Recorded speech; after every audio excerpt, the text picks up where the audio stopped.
Okay, so this session is already being recorded. Mr. Frederick Barboso, are you here with us? Okay, let me check if Dr. Dinas is already here.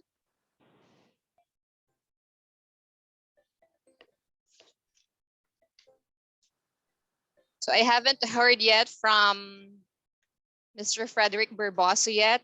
What about from the 8th presenters? There are a lot. So they are Mr. Michael Louis Ellis, Christian P.I. Reyes, Joan Sunga, Gerald Timbol, Christian Mark Turqueza, Christian Urbano, and Nicole Zabala Pineda. Anyone from the group?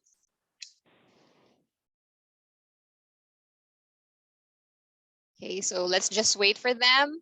And then the last presenters. Sheila Aringo, Fresi A. Lagamon, Eunice Agustin, Irish Jean Aluad, January May Borja, Nikki D. Franco, and Lolita Agapito. Anyone from the group? Are you all present? Please say hello. Hi, ma'am. Good afternoon. Yes, great. Yes, ma'am. Okay. So let's just wait. I know that it's you're all excited.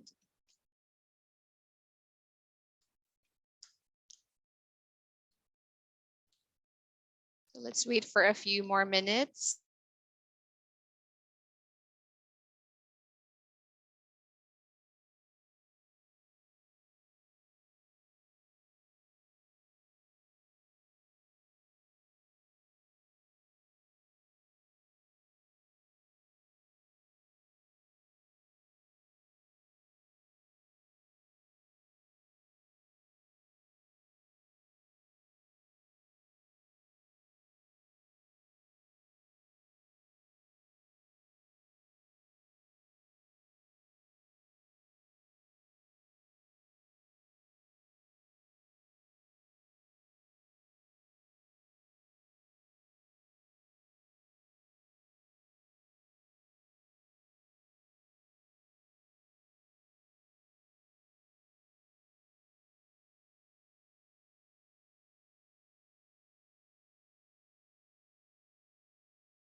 Madam Chair, Yes, sir. yeah, Dr. Dinos here. I'm ready anytime I can start. So just give me the Okay. cue. Thank you. Okay, so Dr. Dinas is here with us. Welcome and welcome to our afternoon session. So we are in the fourth room of the workshop entitled Flattening the ALCU Philippines Academic Challenges and Issues, the Evolving Mechanism. Our presenter is Dr. Richard G. Dinos from ALCU Philippines Academy. Okay, and the virtual floor is now yours, Dr. Richard. Yeah, I'll just have to share screen for a while.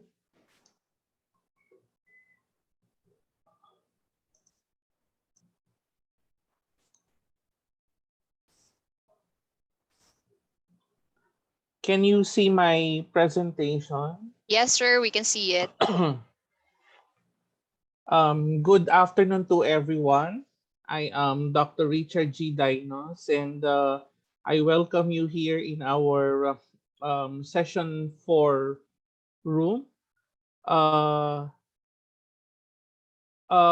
when I was actually requested to do a presentation, actually it was done yesterday or 2 days ago. So I was thinking about what among the studies that we did that we can share, no? And I guess this would really be very relevant for um, those who are running the local universities and colleges, and what we have gone through, no? So uh, let me start off with COVID-19 and higher education. No? Is my slide moving, Madam Chair? I It's am now I am now this to discuss COVID-19 and higher education. yes, sir. It's yes, Dr. Richard. It's already on that slide. Okay, thank you so much. Uh, so you very well know how the pandemic has actually affected higher education, and it ended up um, having this situation, using this picture as a metaphor, no? And we were caught unaware, and everybody was not prepared for it. In fact, um, the quotation best explains it. There is no precedent in living memory for the challenge that COVID-19 now poses to communities and world leaders. In fact, we are still uh, grasping what would be the best things that we could do and deliver in order for us to be able to address this big challenge, which has tremendously affected um, many sectors. I think all sectors: tourism, education. I think someone is calling. Do you hear it?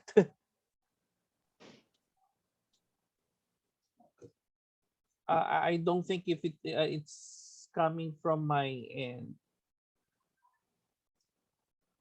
Let me check lang po ha.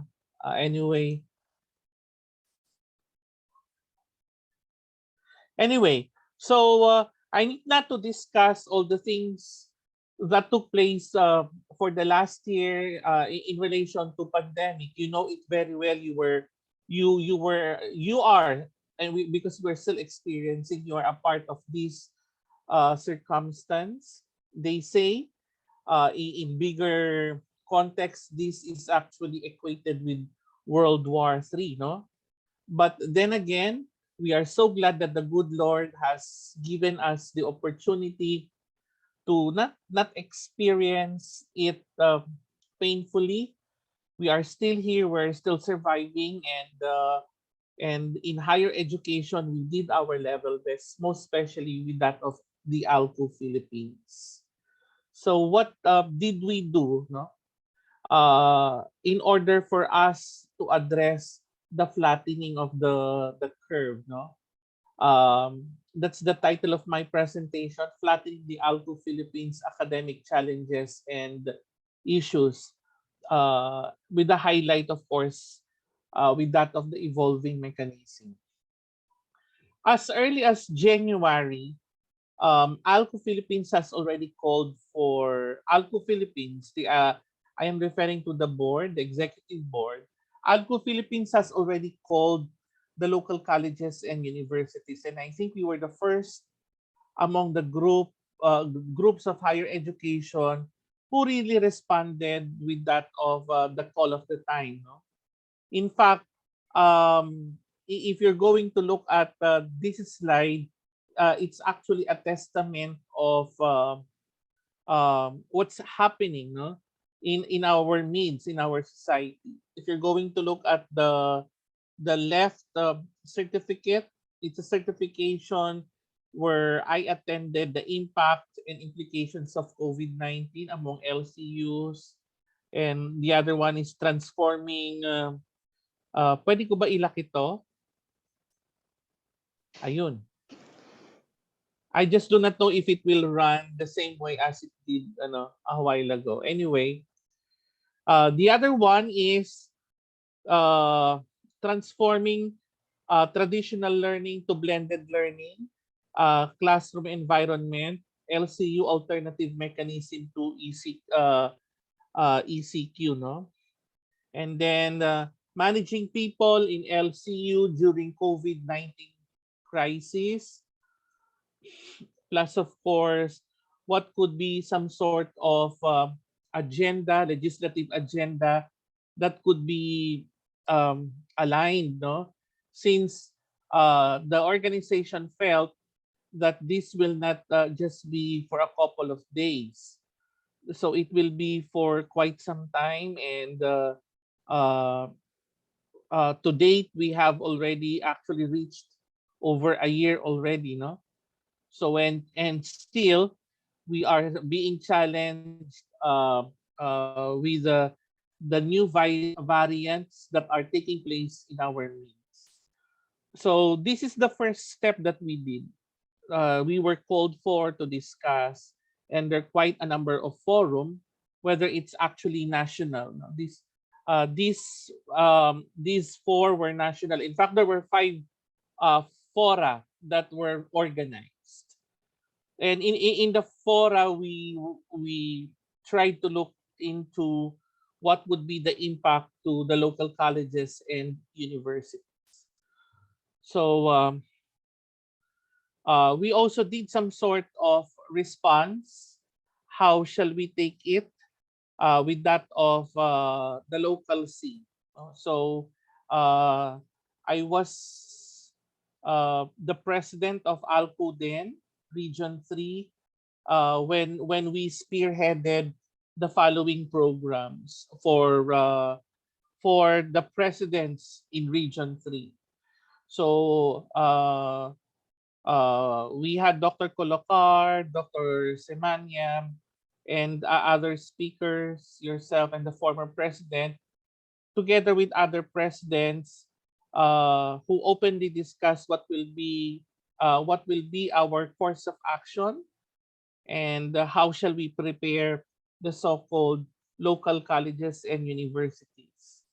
So you would see here we're talking of impacts and implications on operations, delivery, and what could CHED do for us, no, to help survive, and what would be some measures in terms of modality that could be used, like the use of blended learning and flexible learning, and how could we also foster that no one should be left behind, and we are still in solidarity to face the new normal.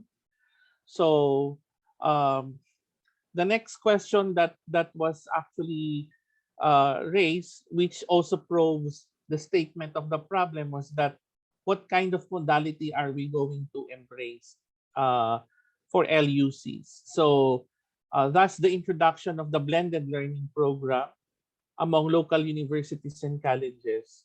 I know that LUCs have different characteristics in one way or another. That's why we cannot just introduce one seamless program that they will have to embrace. No?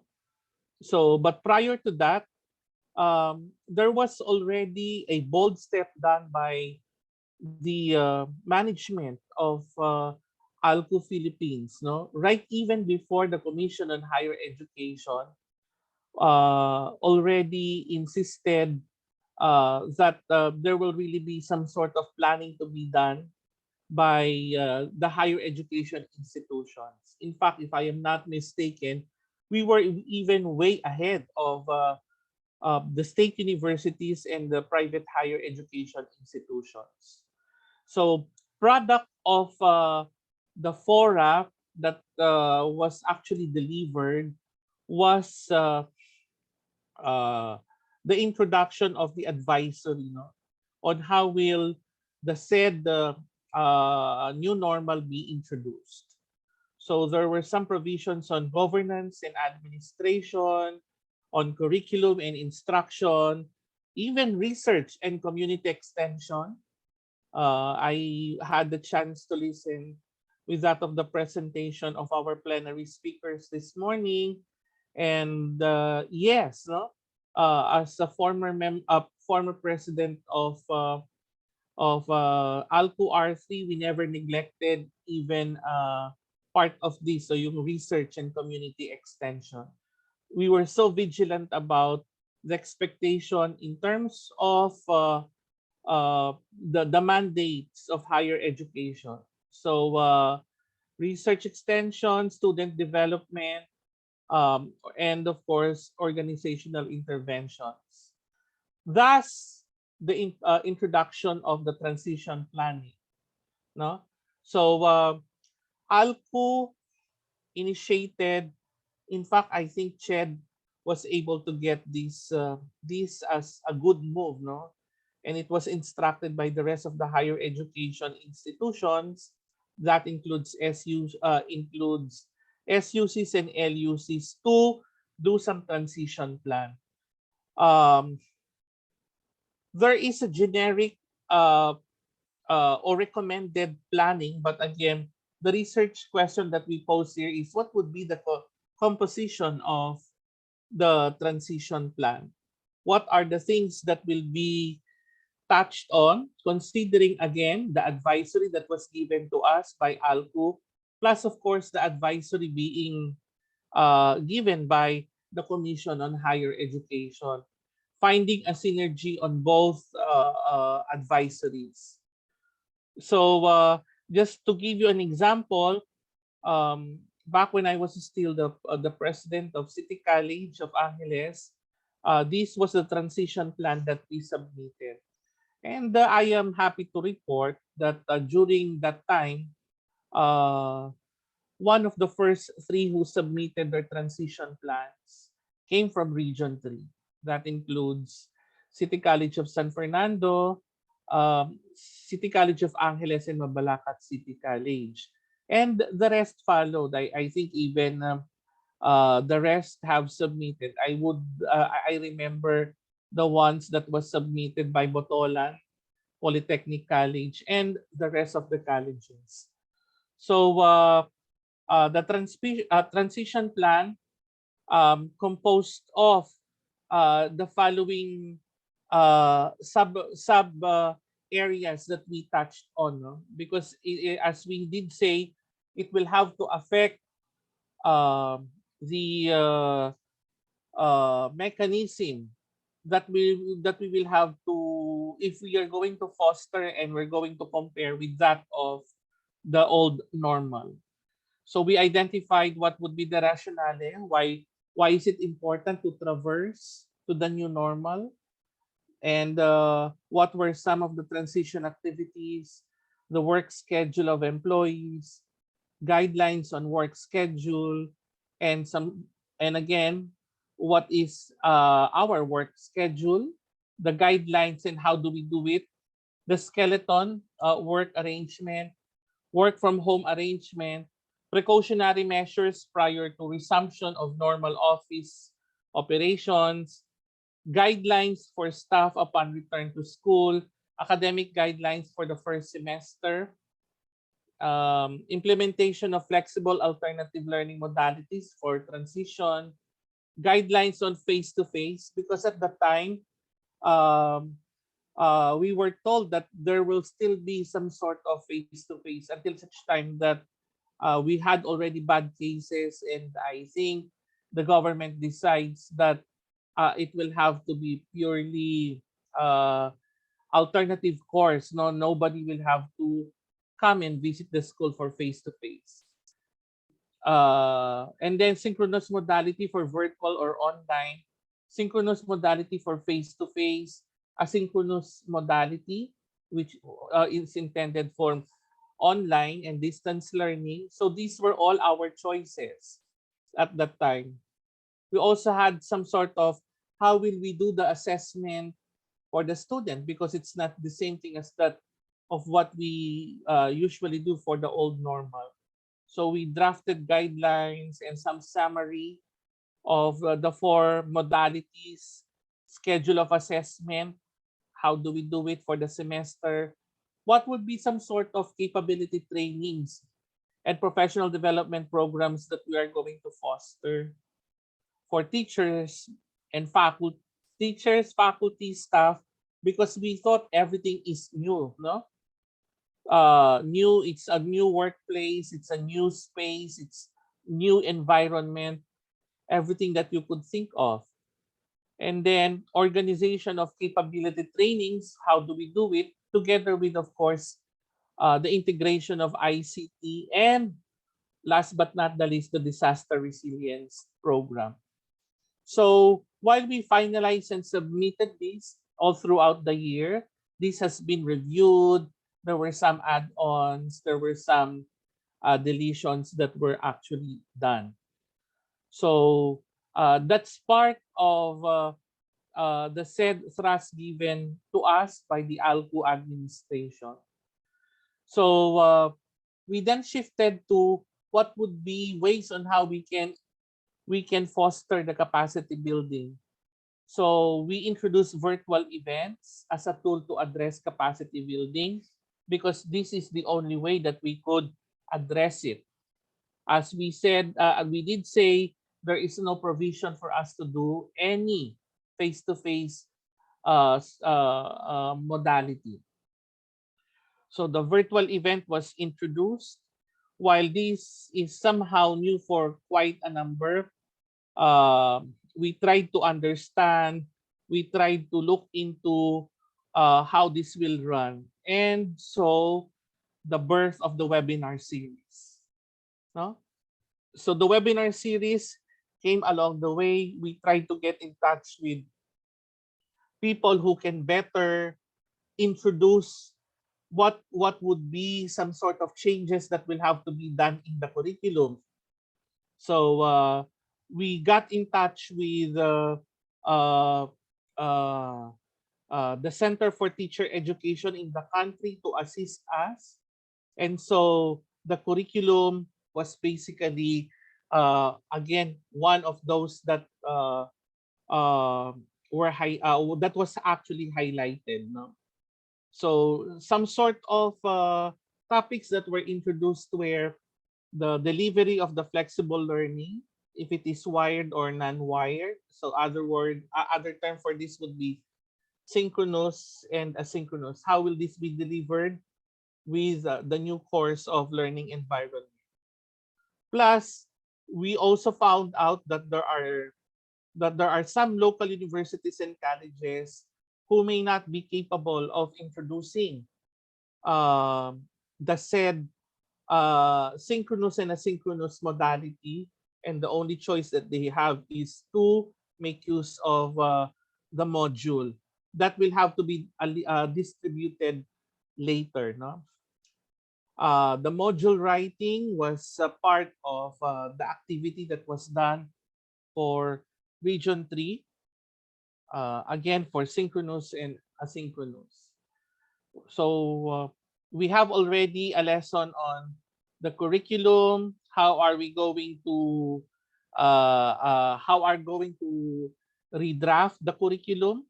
Well, I think the most important lesson that we took here was that we have to take the most important skills that will be developed, that needs to be developed with that of the students, with those students, I mean. And so therefore, if we get to finalize what is less important, what is supposed to be uh, what needs to be enriched and what needs to be highlighted, we came across with the topic on assessment. So how do we then um, assess our student using flexible learning?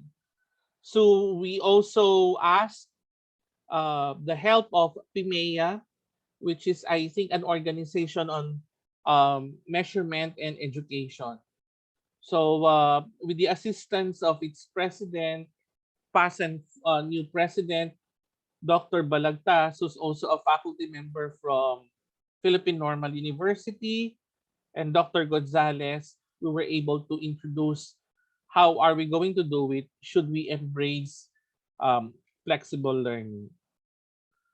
And the birth of the other webinars, becoming specific now to topics like the psychological first aid, because little by little we found out that students are already having some sort of mental problems. So we introduced the webinar on psychological first aid relative to COVID-19 experiences. The ones who delivered this one was Father Nestor Sibug, sumalangit nawa ang kanyang kaluluwa, who was also afflicted by COVID.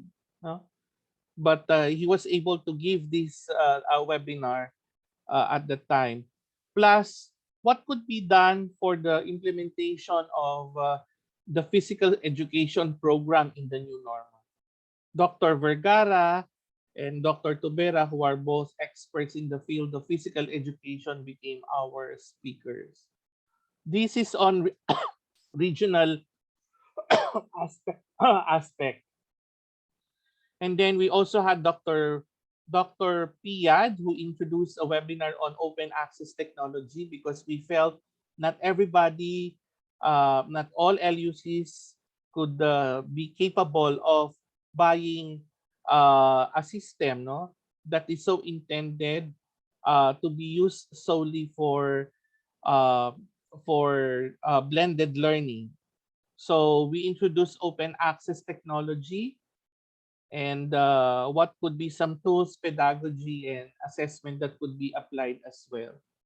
And then Dr. Santillan also offered what could be some sort of delivery that could be done for Gen Ed English course in the new normal.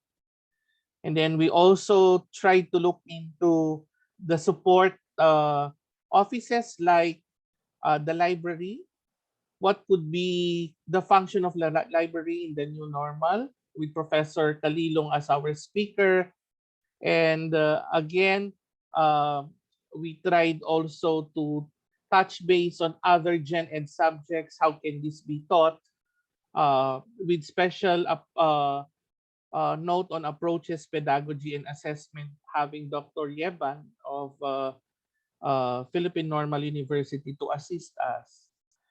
And student services as well, under the care of Professor Tabu, and what could be some sort of models that we can still adapt, given by the ALCU president, Dr. Colocar. And still, no, why we may be under the pressure of the said pandemic, we cannot undermine that life has to go on, and so quality assurance is also at stake. So Dr. Raimundo Arcega was with us. Ito yung sinasabi ko kanina, we introduce also research. No? This is not the first time that we touch based on research. In fact, this is the second, or if not the third, uh, faculty research activity that was actually introduced. But during the time of pandemic, we also spearheaded, we from ALCU 3, with the partnership of City College of Angeles. We partnered with the Pampanga Research Council, if I'm not mistaken, or PRIO Research Organization, yes, to introduce topics that could be relevant for the time, no? So topics such as scopus writing, publication, quantitative writing, research writing, focusing on qualitative, basic quantitative designs were all touched, no? One good thing about this is that there was a minimal pay, and along with uh, the proceeds of the program, they were given as a relief, no, COVID relief, no, for actually for those who needed help at the time. So we were able to touch on two important things here: research and community service. We would like to acknowledge, of course, Dr. Lakap for spearheading this one. So there were series, no? Like yan na nga yung quantitative research writing form using IMRAD format, and then qualitative research designs that were introduced by our friends from Holy Angel University, and the basic quantitative designs in education with Dr. Lumanlan as our speaker, plus again, Pami Kalugod has been in existence again. So it means that there will be some more community extension programs that are aligned with research. So other special topics that were introduced were uh, the following: educational technology for engaging classrooms, and flip classroom as an online learning tool, because you see digital learning and information technology was really a very in thing, no, during the pandemic. And some more research topics on predatory journals, how to avoid them, and sampling techniques, how do we formulate frameworks in research. So along with that, we also made use of the virtual events as a way to address co-curricular and extracurricular activities.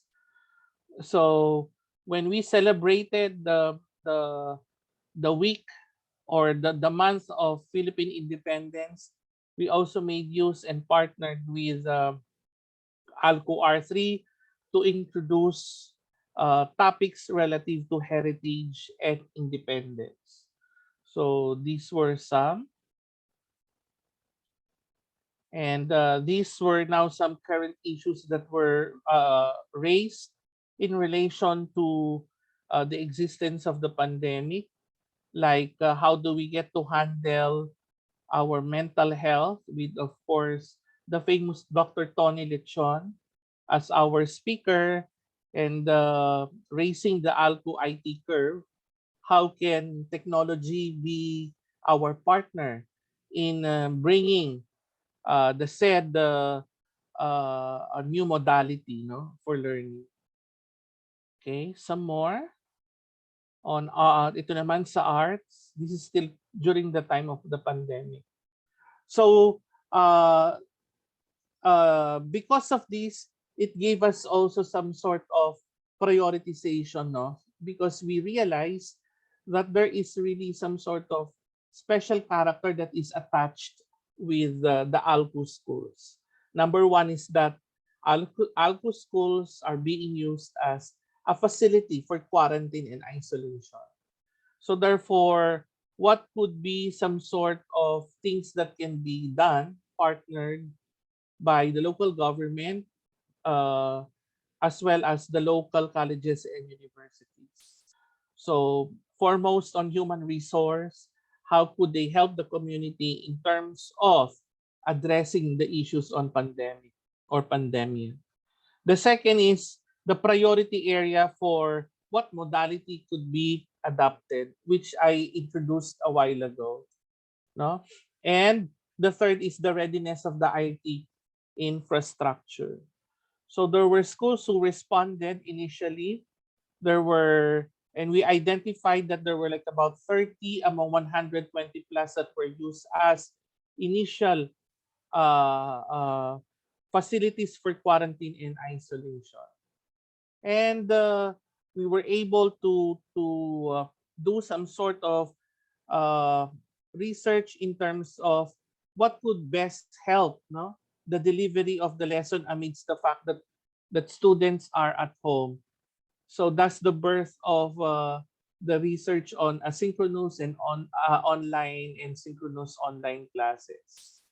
So I'm quite sure that everybody is so familiar with these things now. Looking into, of course, the advantages that will this modality will actually give. Okay, we also introduce distance learning, and part of it would also what would be its take, what would be its characterization in terms of the difference with that of the asynchronous and the synchronous modality, and later the modular approach. So the second one is the requirement, what needs to be done, no? Because we also have to solicit some sort of help from agencies who could best help us. So we, with the help of our IT professionals, our ICT department from different local colleges and universities, with their input during the IT convergence, we were able to come up with what needs, at least the basics that we could actually prepare for the hardware, what could be the brand specification, quantity at least. And there is what you call um how do you call this, the distribution per class. Okay, the license software, plus of course other IT requirements, and how much will it cost us. So I know that each school has undergone a lot of challenges, limitations, but we always get to address the fact that there are not only good bad things that are actually taking place in our midst. In fact, there are a lot of lessons learned, no, that it has brought us, it has given us, one of which is our resiliency. So let me end. We always say that the secret of crisis management is not good versus bad. It's preventing the bad from getting worse. So far, I think LUCs would say that they are still in good hands, while the challenges are still there. But there are quite some sort of lessons that we have gotten, and they are not so different about this. How do you call this publication? So it says 6 sustainability lessons from COVID-19. We are collectively capable of the kind of change we will need in order to address our larger climate crisis. So we always respond to stimulus. We thought that we will never be able to overcome it. It's over a year now. Yes, that's actually one of the best lessons that we have actually learned. And then the path forward must include greater care for the integrity of the ecosystem. I think at this point in time, we realize the importance of balancing our love for Mother Nature, because everything has emanated there. And then the need to watch the crisis closely and learning lessons from the global perspective. Like now, there are no variants that are coming in. So we expect that there will be more challenges to come along the way. But I think the impact that has given us for the past year will give us some sort of ways on how we can better improve our status. And then the goal of sustainability. Where do we go from here? We always get to talk about, shall we go back to the old normal, or this will be the character of the new normal? And then we act to create a better future. So we eliminate those that are not uh, sustainable. We eliminate those that are not for good in terms of taking care of our um, mother nature, because we always go back to the basic.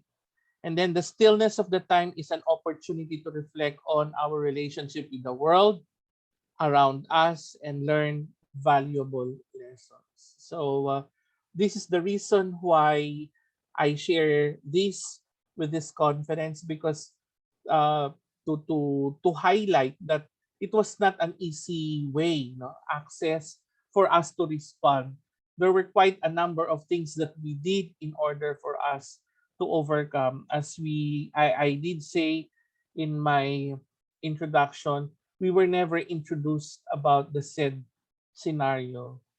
And we thank God that we were able to survive, and we are still looking forward for new ways on how we can better ourselves, because like you, we're all hoping for the best, that this will have to end soon. With that, I thank you all for listening, and I hope that in one way or another you were able to find yourself with the situation, and most likely um, be challenged to do more. Marami po ang mga nagugutom ngayon.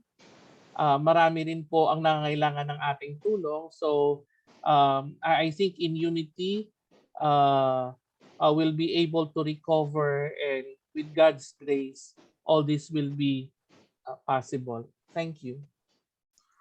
Thank you very much, Dr. Richard Dinos, for that enlightening presentation. Okay, and I think we still have time to accommodate a question or two. So if you have questions, you may raise your hand or type it in the chat box below.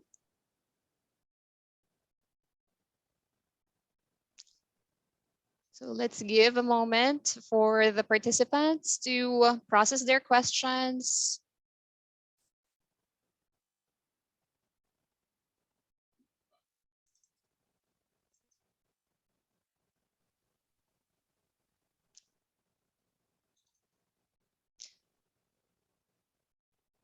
Those who have questions, you can type it in the chat box.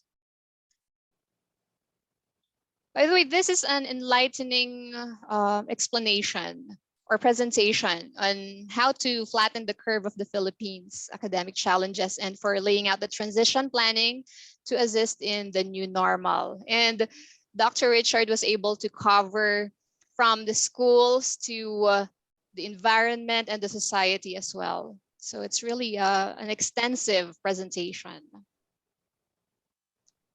Okay, so let's just wait for the questions. Let's give a few more moments.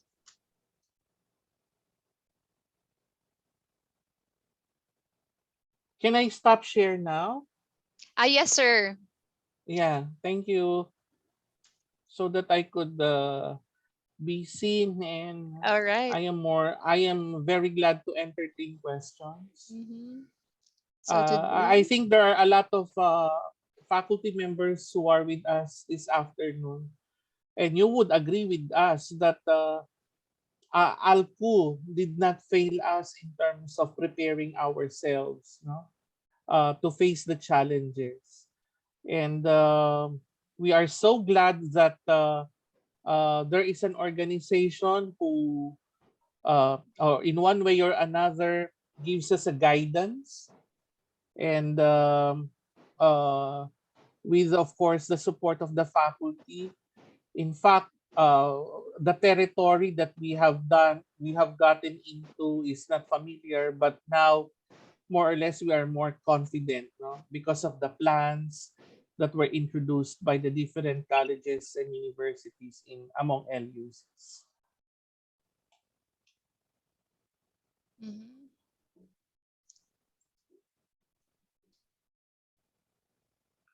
I'd like to acknowledge uh, the one who typed in the chat box from PCB.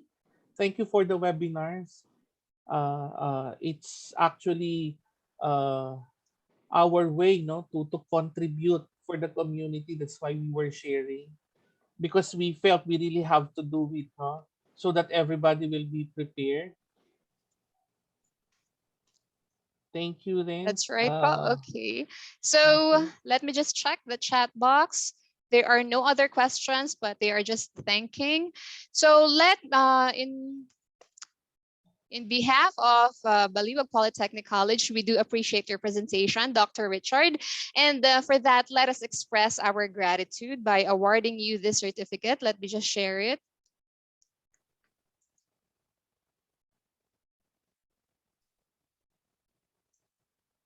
Okay, so please allow me to read the citation. Association of Local Colleges and Universities, ALCU, Region 3 Research Council, in partnership with Baliwag Polytechnic College, Certificate of Recognition is awarded to Dr. Richard G. Dinos for serving as a parallel session speaker on flattening the ALCU Philippines academic challenges and issues, the evolving mechanism, during the third ALCU Region 3 Faculty Research Conference with the theme Fostering Professional Learning Community of Local Colleges and Universities through Research and Innovation, held on December 2, 2021 via Zoom teleconference, given this day of the second day of December 2021, signed by Dr. Ida S. Ramos, Conference Chair, and Dr. Emiterio L. Tiburcio, the college president. Once again, thank you very much, Dr. Thank you Dina. so much, Baliwag. I also would like to extend my sincerest appreciation, along with, of course, our president, Attorney Gloria Banyas, for for Baliwag for hosting this event. No, it all started at CCA, and then we went to Gordon and colleges, and now here in Baliwag. So it's continuing, and I hope that the legacy will still have to go to be continued. BPC, mabuhay kayo. Thank you for giving us a very good, not just good, excellent program for uh, keeping research alive. And I am so proud of what you've done and how have you prepared for it. Please extend my gratitude to your president, as well as to your administrator, Attorney Donesa, and my appreciation to the conference chair. God bless everyone. Will do, Dr. Dinos. God bless you. God bless you and everyone. Thank you very much. Okay, so it's already 1:53 in the afternoon. Please all stay, and we are going to proceed with our parallel session. And I would like to welcome everyone. We are in the fourth room of the parallel sessions under teacher education or teaching and learning. My name is Mileti Mendoza from Baliwag Polytechnic College, and I will be your facilitator for the parallel session. We will be joined by our session chair, Dr. Arcelita J. Gaspar, the Dean of the Institute of Arts and Sciences from Baliwag Polytechnic College. Let's all give her a round of applause. Okay, and then Permission to leave now, Manda. thank you, Dr. Dr. Thank you Dinos, and very take much, Dr. care. Dino. You're welcome. God bless everyone. Take Thank care. you. Good afternoon, everyone. I wish everyone the best of luck. Okay. Before we begin, Dr. Archie, I would like to remind everyone that each presenter will be given 12 minutes to present and 3 minutes to answer questions. I will be flashing a red background like this one. I'll be flashing a red background so that you will be aware of the time. So once the red background was flashed, that means that you still have 2 minutes left out of the 12 minutes allotted for your presentation. So it means that you are already on the 10th minute of the 12 minutes allotted for you. After which, we will proceed with a question and answer for 3 minutes. Now that's a total of 15 minutes per presenter. In case that one presenter is not available, we will continue with the next presenter. So please get ready, just in case that the presenter before you is not available. Should you have questions, please let me know by typing it in the chat box below. Now, let us proceed with our first presentation. Let me just switch to my original virtual background.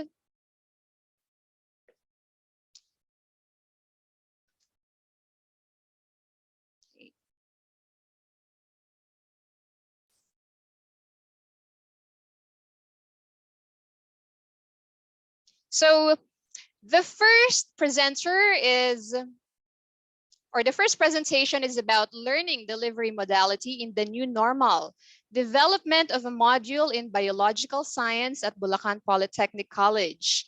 It'll be presented to us by Ms. Beverly Rose de Alba from Bulacan Polytechnic College. The virtual floor is now yours and timer starts now. Hello, good afternoon, everyone.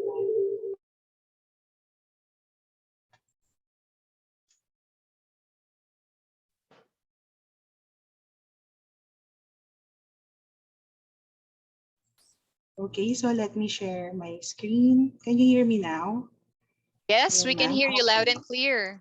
Okay, good afternoon, everyone. So the title is Learning Delivery Modality in the New Normal, the development of the module in biological science at Bulacan Polytechnic College. So I'm the presenter, Mrs. Beverly Rose B. de Alba from Bulacan Polytechnic College.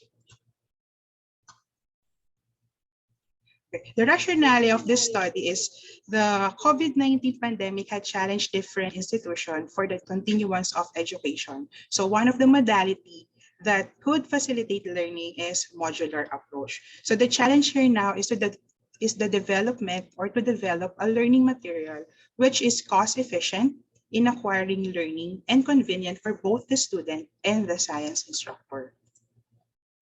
For our statement of the problem, the general problem of the study is how may a module in biological science be developed to supplement the teaching of the course in the new normal?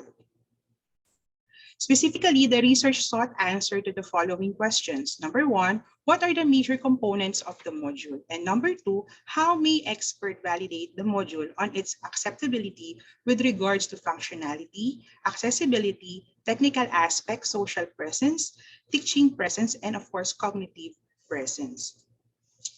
We just have this simple paradigm of the study. So it starts with the construction of the module, then the development, and of course, the dry run of the module to be used. The research design for this study is the development of the learning material. So we have 4 stages. The first is the planning stage. So we made some classroom observation with the permission, of course, with the program head and consultation with the colleagues, the superiors, and the students regarding the use of the module in biological science course.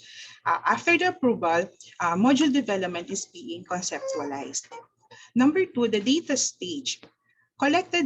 We all collected all the possible information needed from the different platforms and sources to achieve the work. So it comes from the different, from the students, the colleagues, the superiors, and even browsing through the internet and books.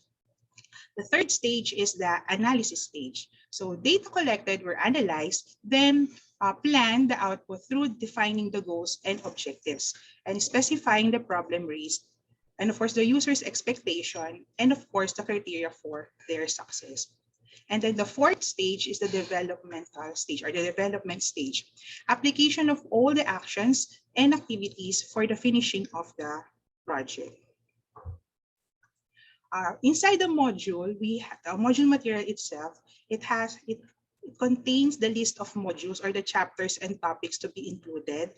The module content, which also includes the module title, the course title, the module title, then the nominal duration, how long will this topic would run, then the specific learning objective, the topics, the assessment methods, and the references. Another component of the module material is the information sheet. So it includes the learning objective, and a short introduction, and of course its content.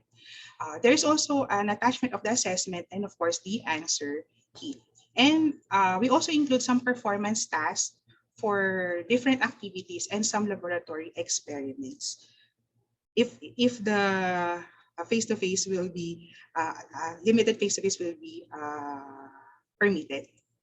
For their methods, so the study conducted a descriptive evaluative research to validate the developed module in biological science. So it also sought to determine the module's acceptability obtained from students respondents adopting the instrument of ALCU in 2020.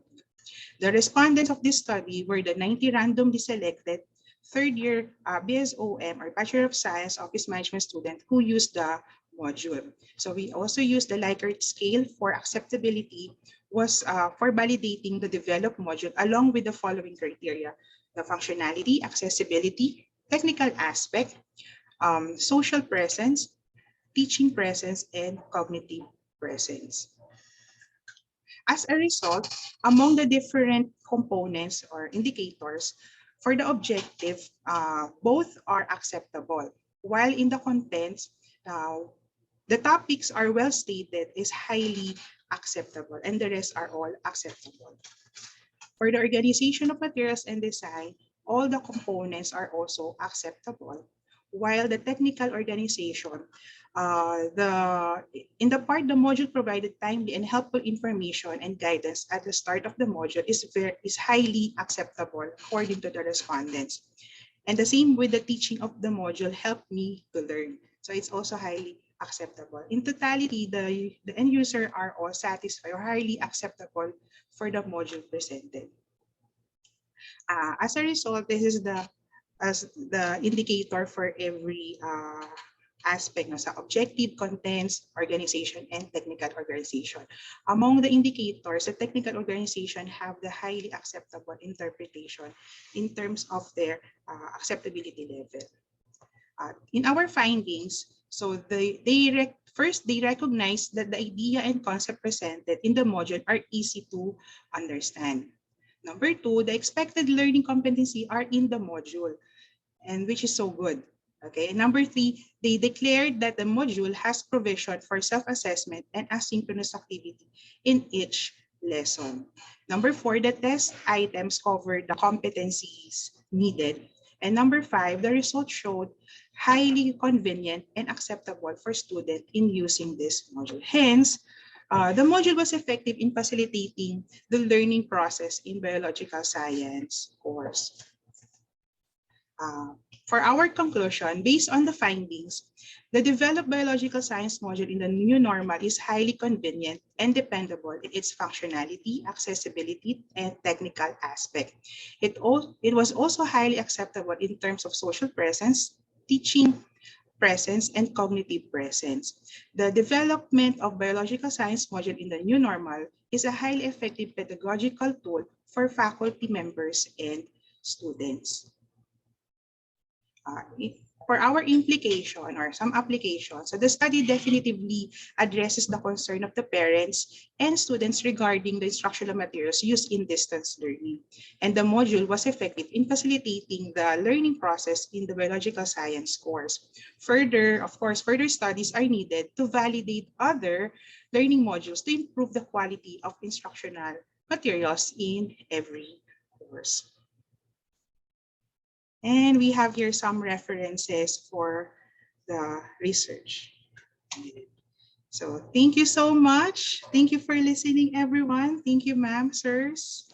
All right. So that even didn't reach 12 minutes. So you still have 6 minutes left or 1 minute to end the 12-minute presentation. Now we have time and we have our session chair if Doc Archie to ask. Good afternoon, everybody. Can you hear me clearly?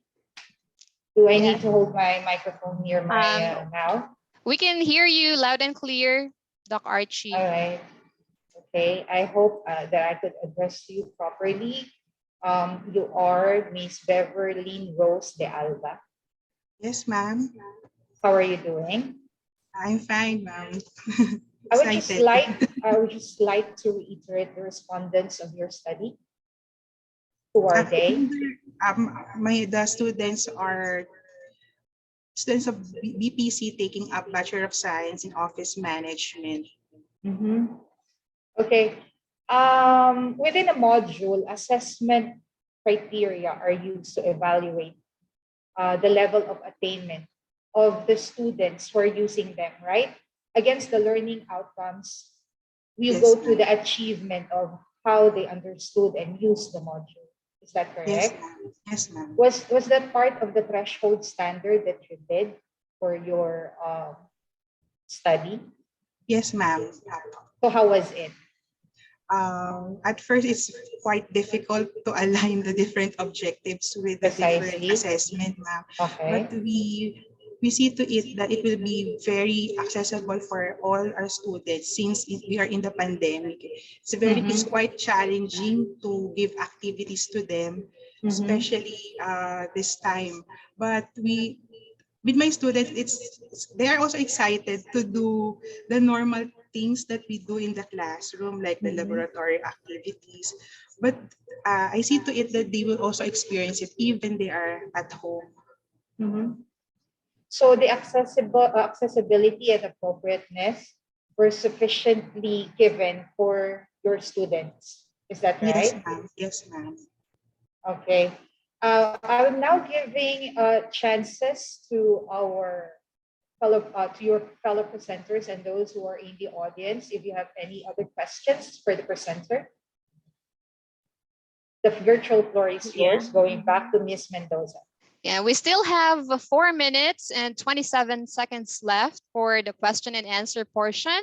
You might want to ask a question to Miss Beverly Rose de Alba while you still have the chance. Okay, so 4 minutes is quite a long time. So this is your chance to ask her a question.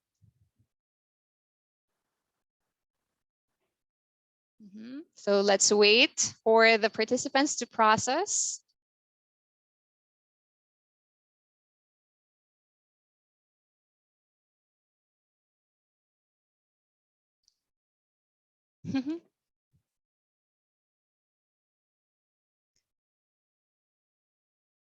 Like, do you have Miss De Alba? Do you have like a Yes, madam. specific question that you are expecting that you'll you'll get asked or you'll be asked about? None so far, ma'am. I just wait for others to have their question. Okay.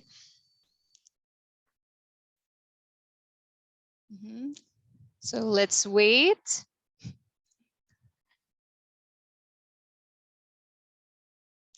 There could be some questions that might pop up in their minds.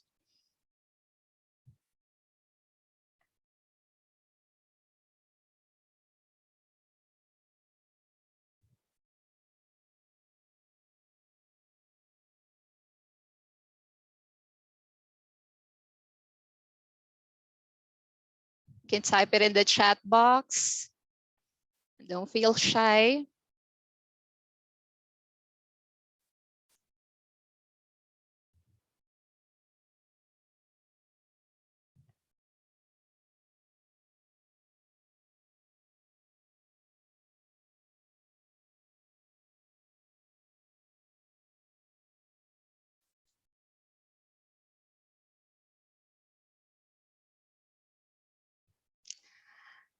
I think they they really understood and you very much explained your presentation well, Ma'am Beverly Rose.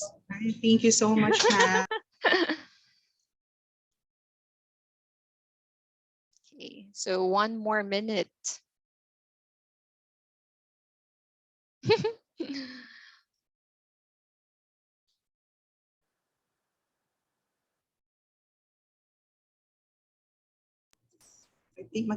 I would like to say thank you to everyone na lang po, ma'am, while we are Okay. using the time. Yeah. And Mhm. thank you, everyone.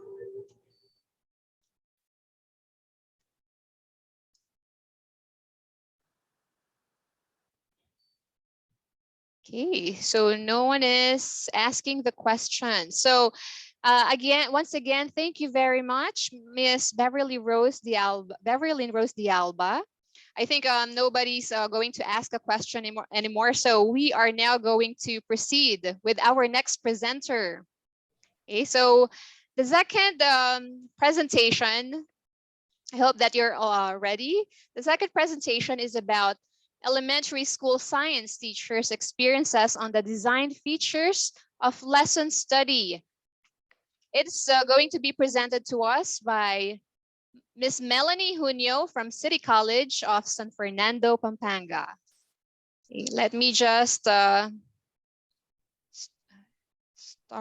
reset the timer. Okay, Miss Melanie Junio, are you here with us? Yes po, ma'am. I'm ready Okay. po. Okay, we're ready as well whenever you are. Timer starts now. Okay, thank you very much. I am Melanie Junio from the City College of San Fernando, Pampanga. I will be presenting our study entitled Elementary Science School Science Teachers' Experiences on the Design Features of Lesson Study. I worked with Dr. Ana Kimbo, Mr. Edwin Mejia, Ms. Rowena Agahona, and Ms. Justina Bautista for the completion of this paper.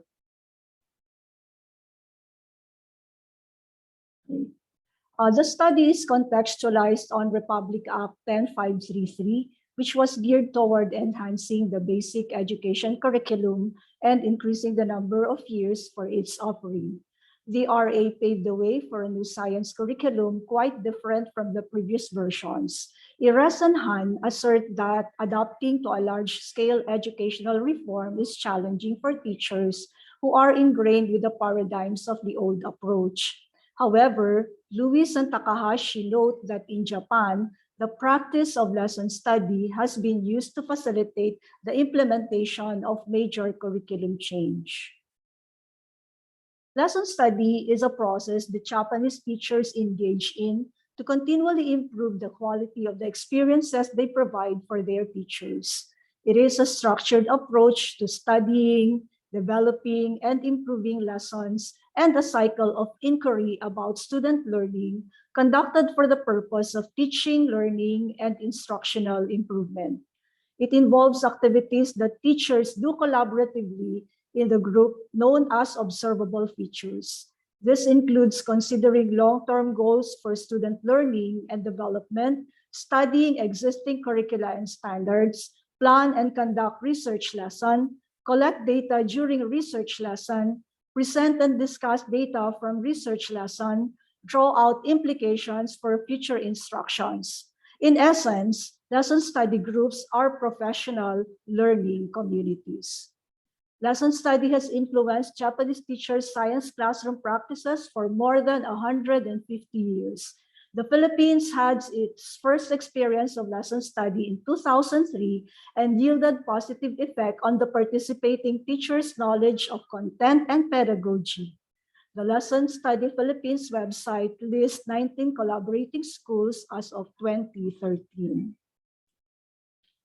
This paper is an account of the teacher's experiences to the design features of lesson study as described by Lewis and Hurd. This study embraces Stigler and Haybert's view that teaching is a cultural activity. That means teaching beliefs and practices are therefore not easily changed since they are highly stable over time. The research design for this study is known as design research approach, particularly implementation study. The study commenced with the establishment of the lesson study group. In this undertaking, I worked with 4 colleagues, all of them experienced elementary school science teachers. Prior to any lesson study engagement, we attended a seminar workshop on the lesson study process. In the same venue, we decided on group norms, procedures, and roles. Implementation of the observable lesson study, as described by Lewis and Hurd, with modifications ensued. The steps included goal setting, opening the classroom, studying the curriculum, choosing an important lesson content, planning the lesson collaboratively, anticipating student thinking, data gathering in live lessons with invited observers, and reflecting and reviewing. Except during the research lesson implementation, the teachers requested not to be video or audio taped or photographed in the course of the engagement. Thus, extensive field notes were taken in lieu of this.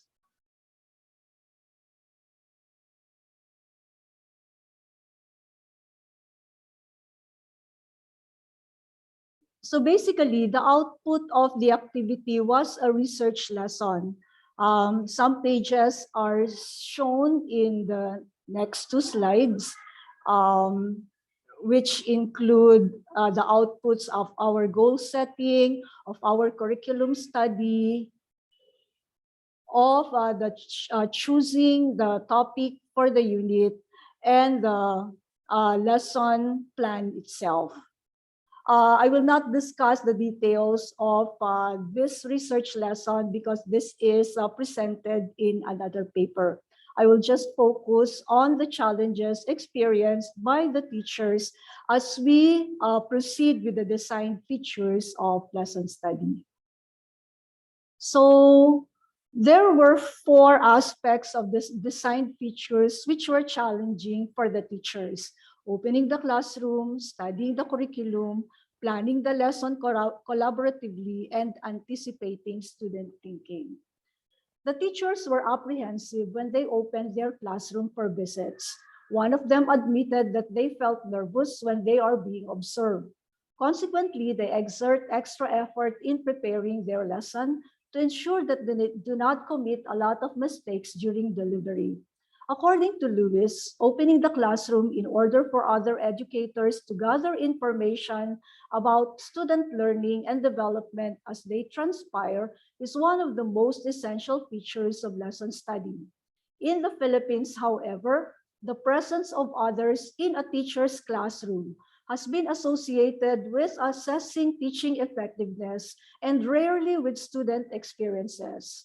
To ease the classroom ambiance, the initial plan of audio or videotaping were discarded. During curriculum study, the teachers manifested unfamiliarity with the structure of the lessons across the new science curriculum. They continued to follow the old framework, that is, planning to teach a topic in grade 3, which should have been taught in an earlier grade, or finishing a lesson in 1 week when the new curriculum plans to complete it in 4 weeks.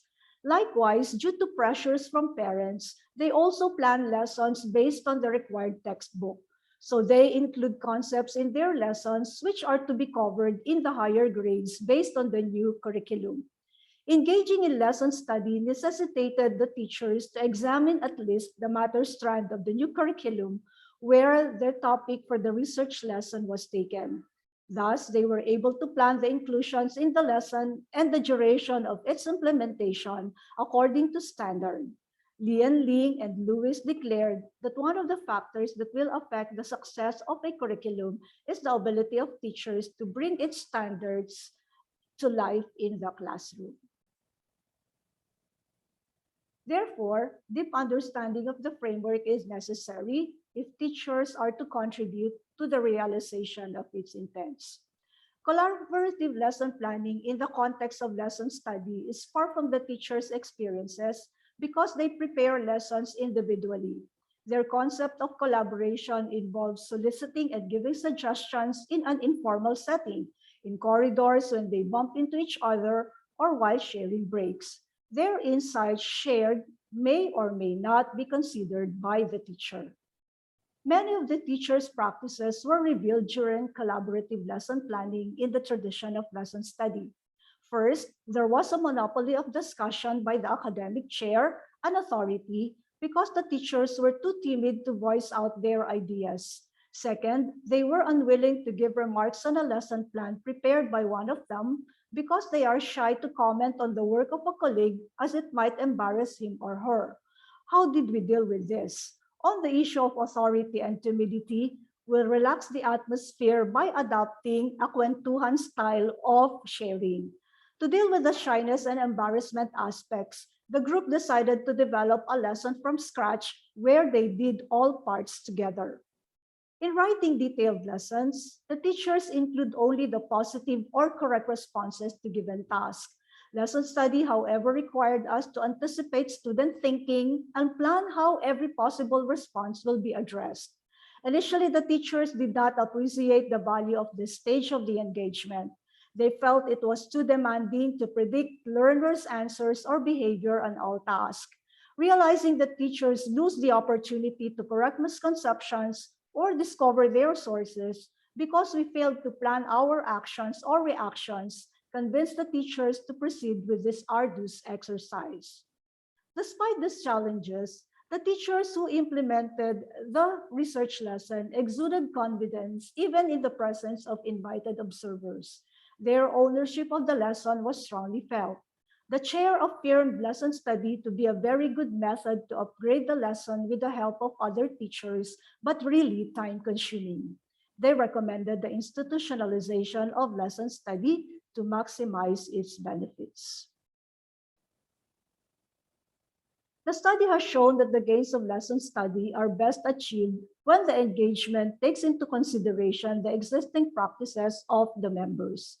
These practices drove modifications on the process. For example, field notes in place of audio and video taping and collaboration in the form of kwentuhan lang. In planning, this explains the observed deviations between the intended and enacted designs. In planning for a practicable lesson study engagement for a particular school, it is recommended to have a thorough understanding of its prevailing culture. These teachers were able to complete the the research lesson despite all these challenges because they felt they owe their students the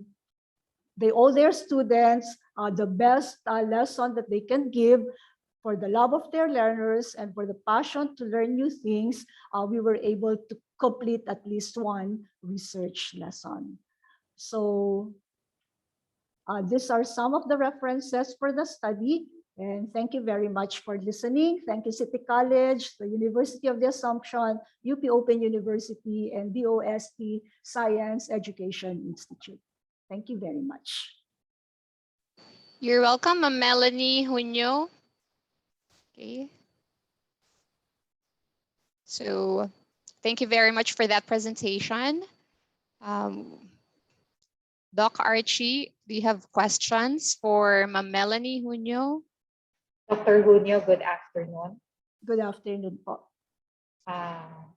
There, I now see your beautiful face. A while ago, it was just a black screen. How are you doing, Doctor?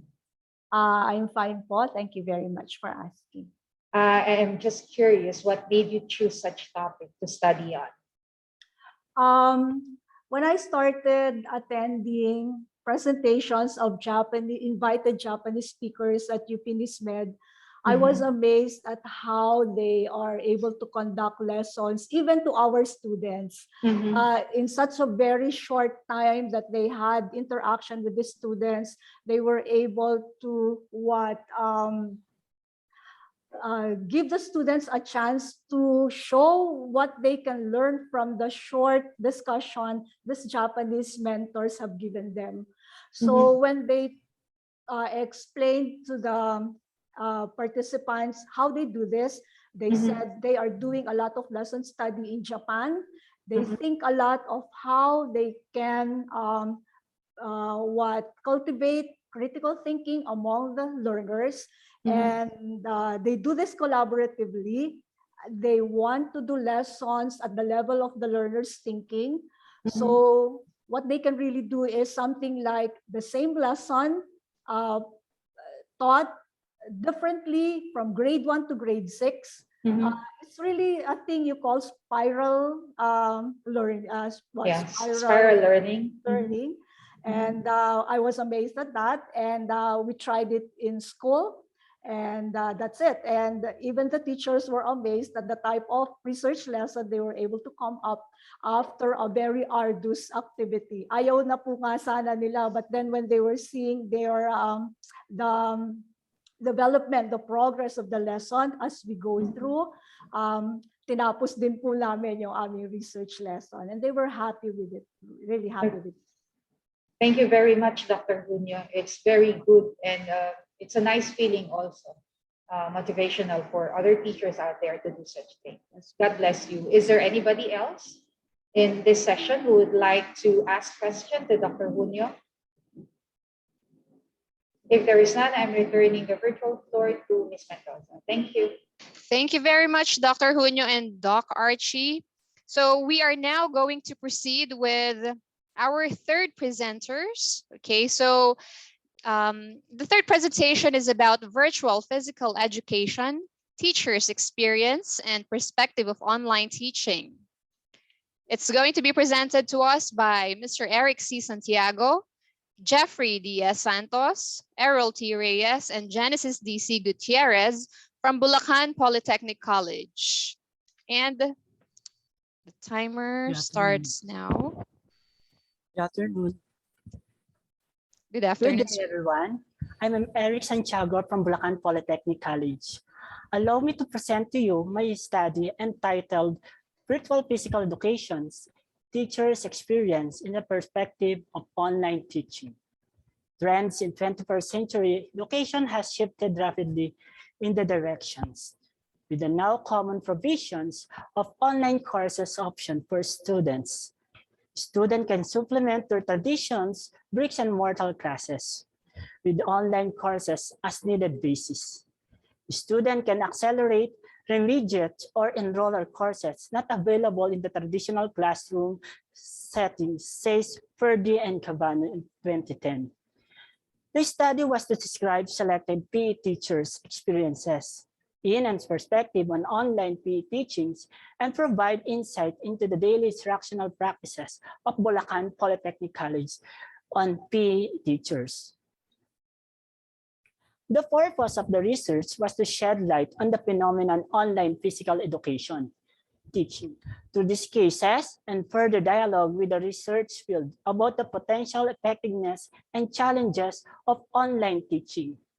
Patton in 2002 stated that the purpose of the basic research is knowledge for the sake of knowledge when describing a qualitative inquiry. The statement of the problem is the study was guided by the following research questions to describe PE teachers' instructional practices and perspective on online PE teaching. 1. What are the instructional practices of participating online PE teachers? 2. What educational theories guide these teachers' online teaching on physical education? 3. How do these online physical education teachers enhance student learning, physical activity, participation, and successful course completion? In terms of learning and attitudes toward education, what students' outcome to do these teachers perceive or assess their practices and perspective about teaching in physical education online? The theoretical framework supporting online teaching and learning is based on constructivism educational theory.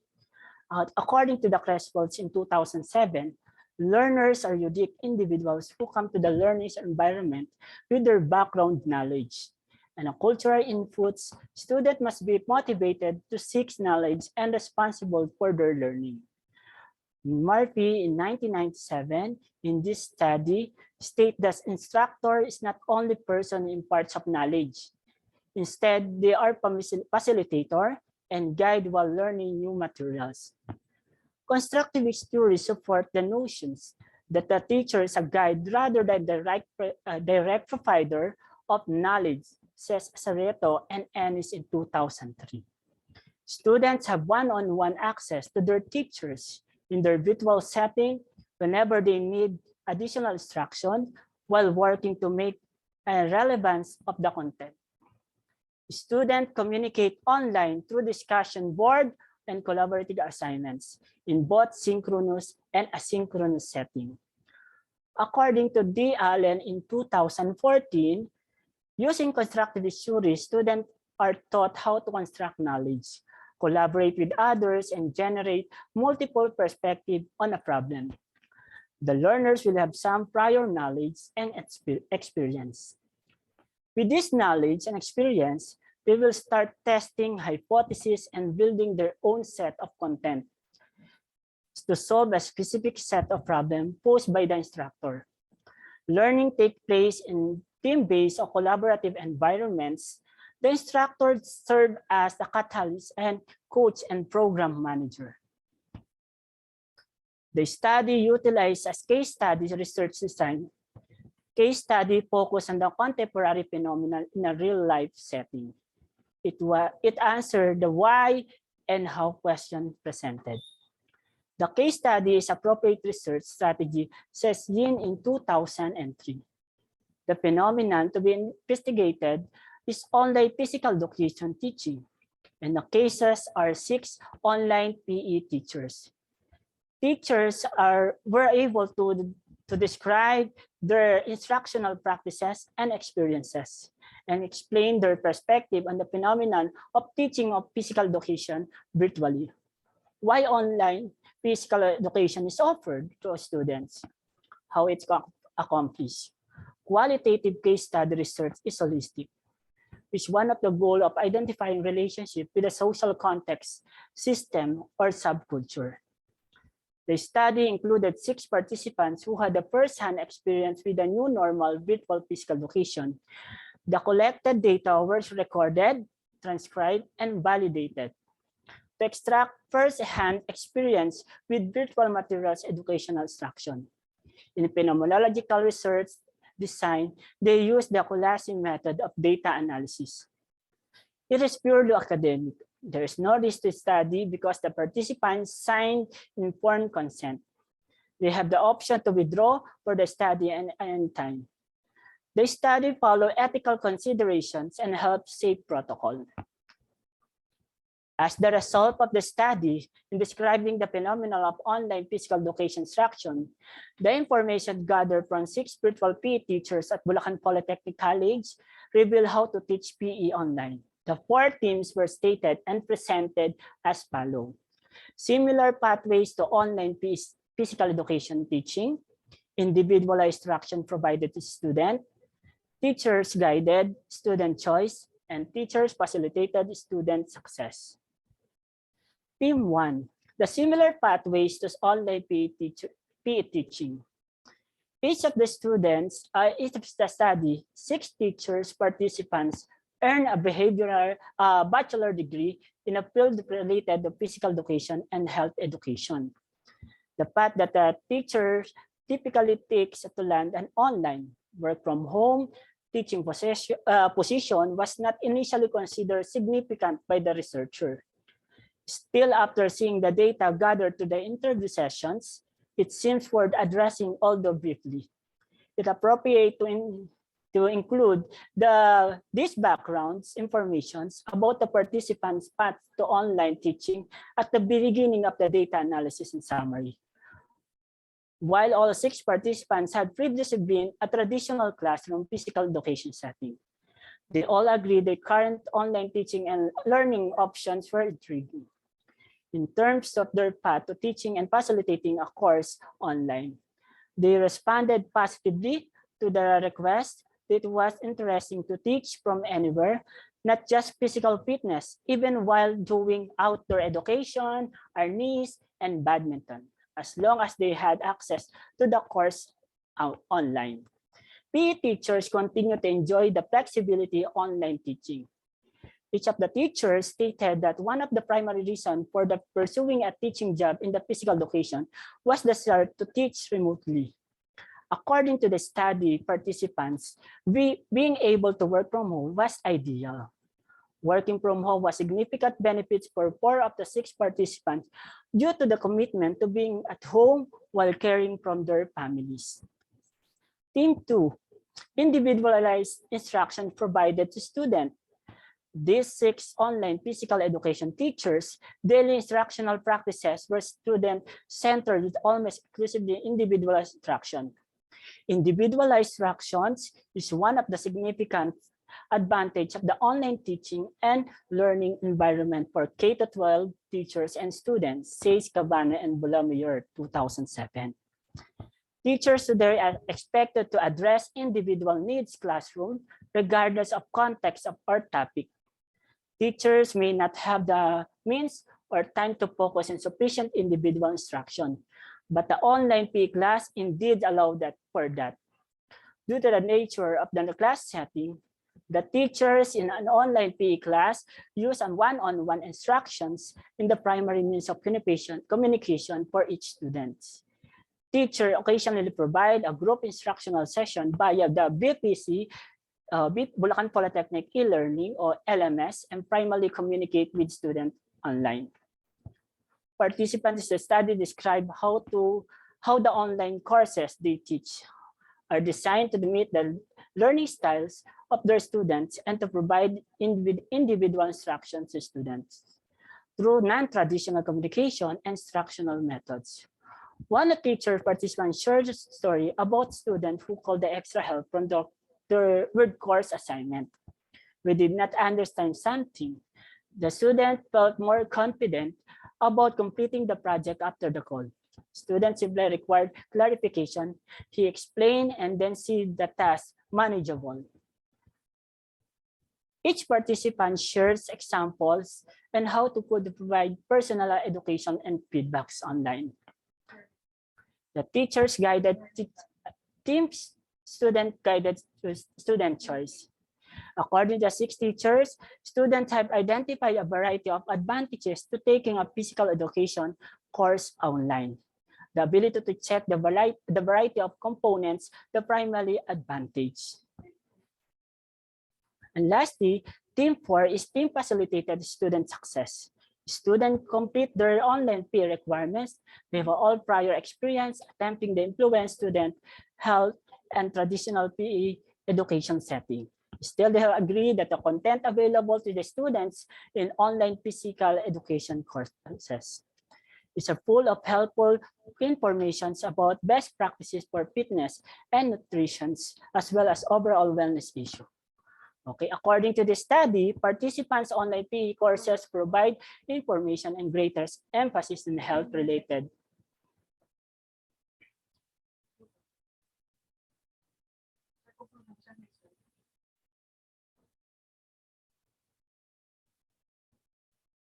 This study was intended to compare traditional and online physical education, and the findings do not imply that online venue for physical education is superior. There are positive and negative experiences all types of physical courses regardless of presentation format. It depends the student to create positive experience in physical education class. Still, based on their experience in both settings, these teachers reported they have been students who have not been interested in traditional environment. Complete online classes have an impact in their lives. This study was revealed the patient and the customer service to students are essential components of physical education teachers who are teaching physical education virtually. Each participant's story confirmed that teaching should be centered of the student. According to this study, participants, the online PE teachers should be also strongly typing ability, enjoy being the computer, and be interested in grading written works, making phone calls and communicating effectively via an email.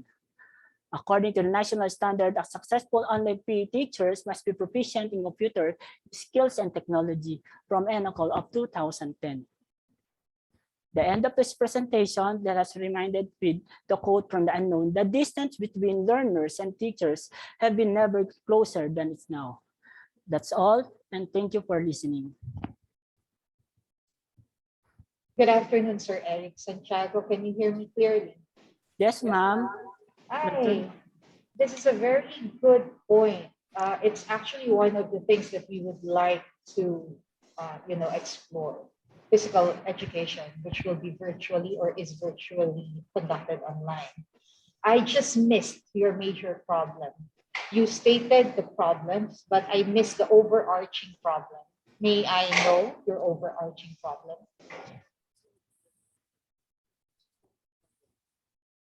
The general or the major problem before going to the specific problem? To investigate the life experience of colleagues of teachings of virtual physical education for the first time. May the I first request that it be flashed on screen? May you share it?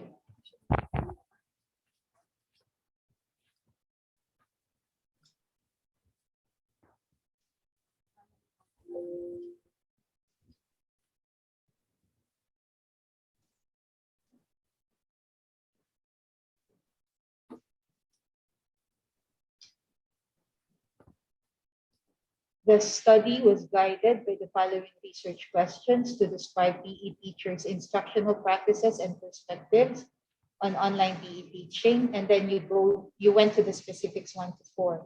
I need an overarching problem, if you have so.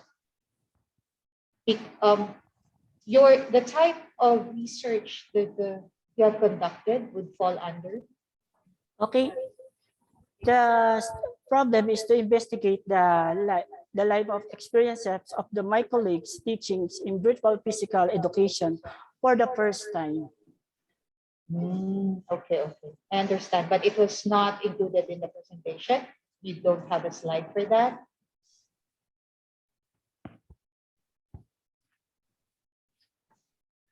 It's okay, Mr. What's the name of our colleague? Mr. Santiago, if you don't have, I would just like to clarify. Yes, ma'am.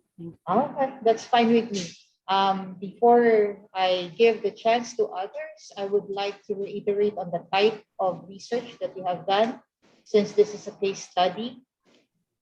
It's a qualitative case study, ma'am. Yeah, okay, so qualitative. And your informants would fall? Six Informants? 6 teachers, 6 physical education teachers. Of BTC. Yes, ma'am. Okay. Thank you very much for that. Any other questions? Thank you, Mr. Santiago. Let's proceed, Ms. Mendoza. All right. Thank you very much, Mr. Santiago and Doc Archie. So we are now going to proceed with our 4th presenter. Okay, so our presenter is, the presentation is about exploring the lived experiences of language teachers' readiness and the difficulties in the adaptability to modular teaching modality, resource to a proposed teaching, coping mechanism, intervention. To be presented to us by Dr. Maricar Joyce Buluran from Norzagaray College.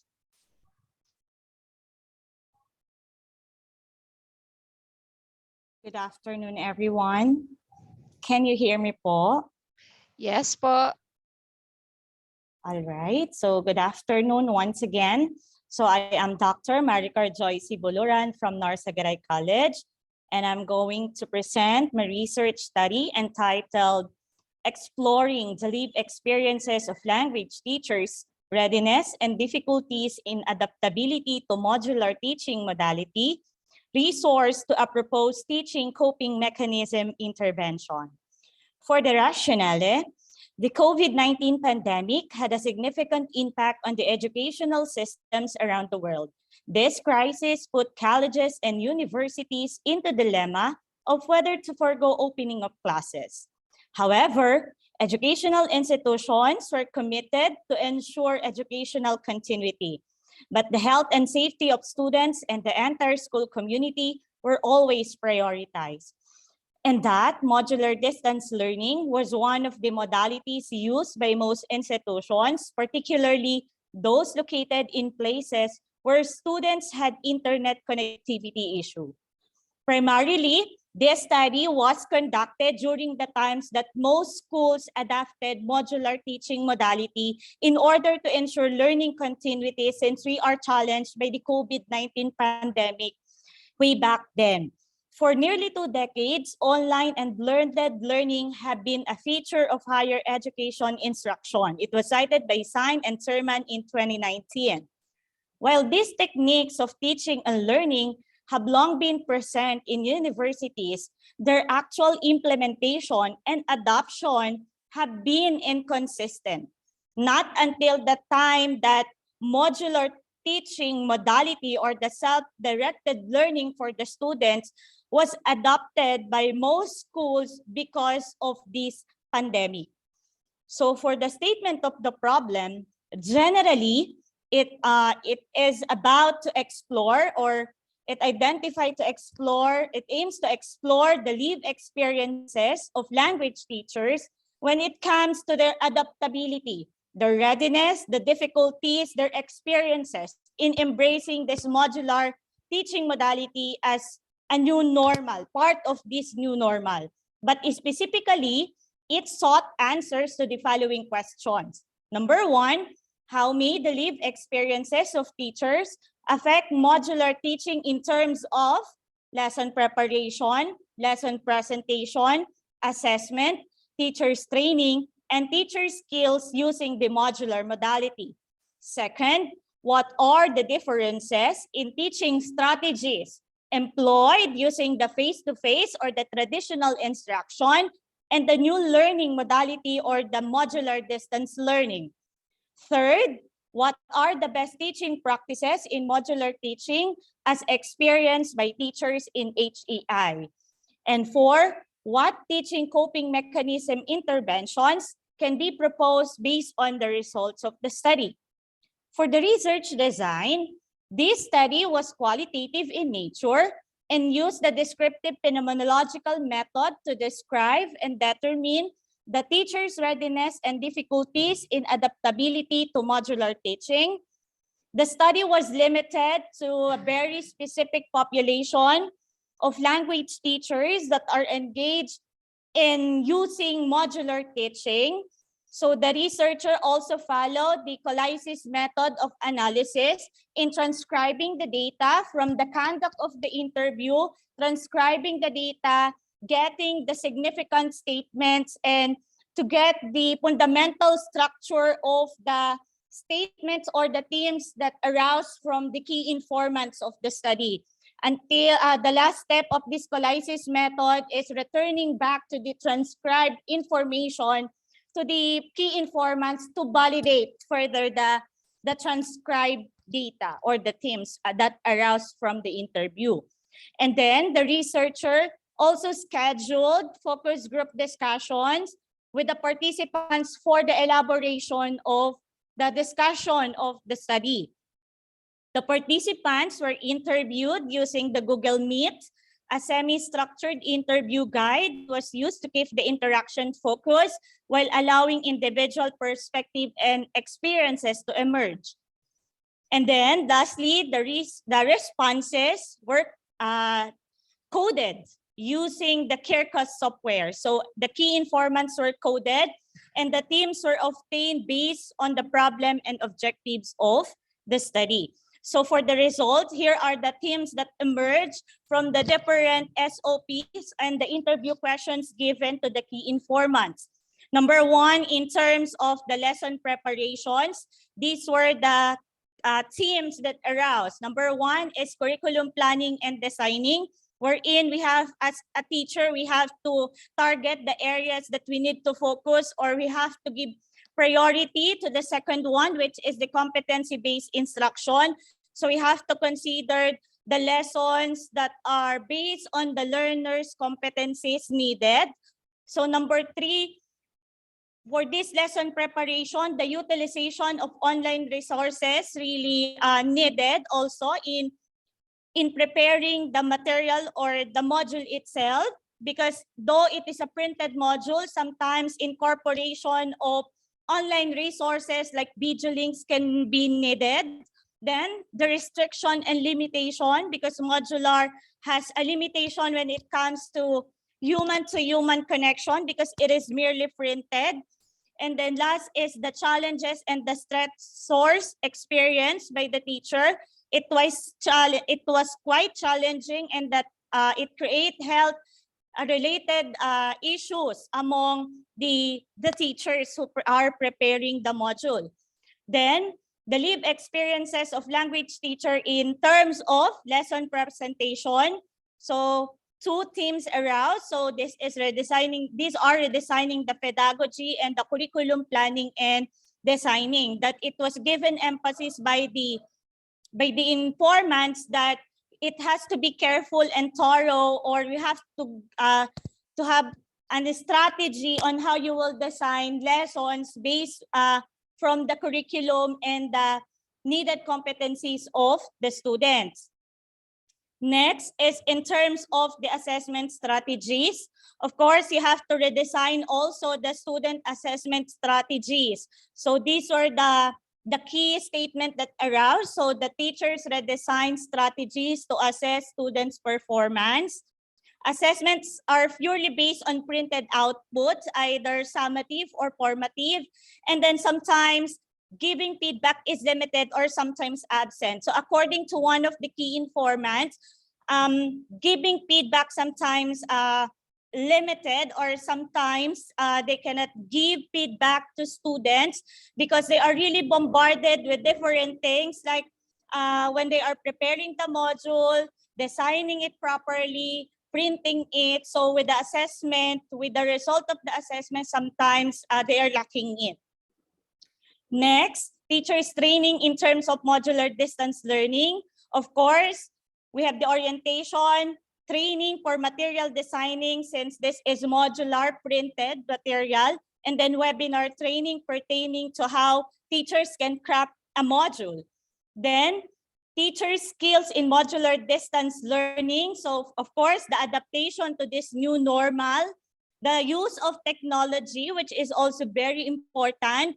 And then of course, the leniency, which the teachers practice and adhere to this leniency policy just to give considerations for the students who are in their self-directed learning approach. All right.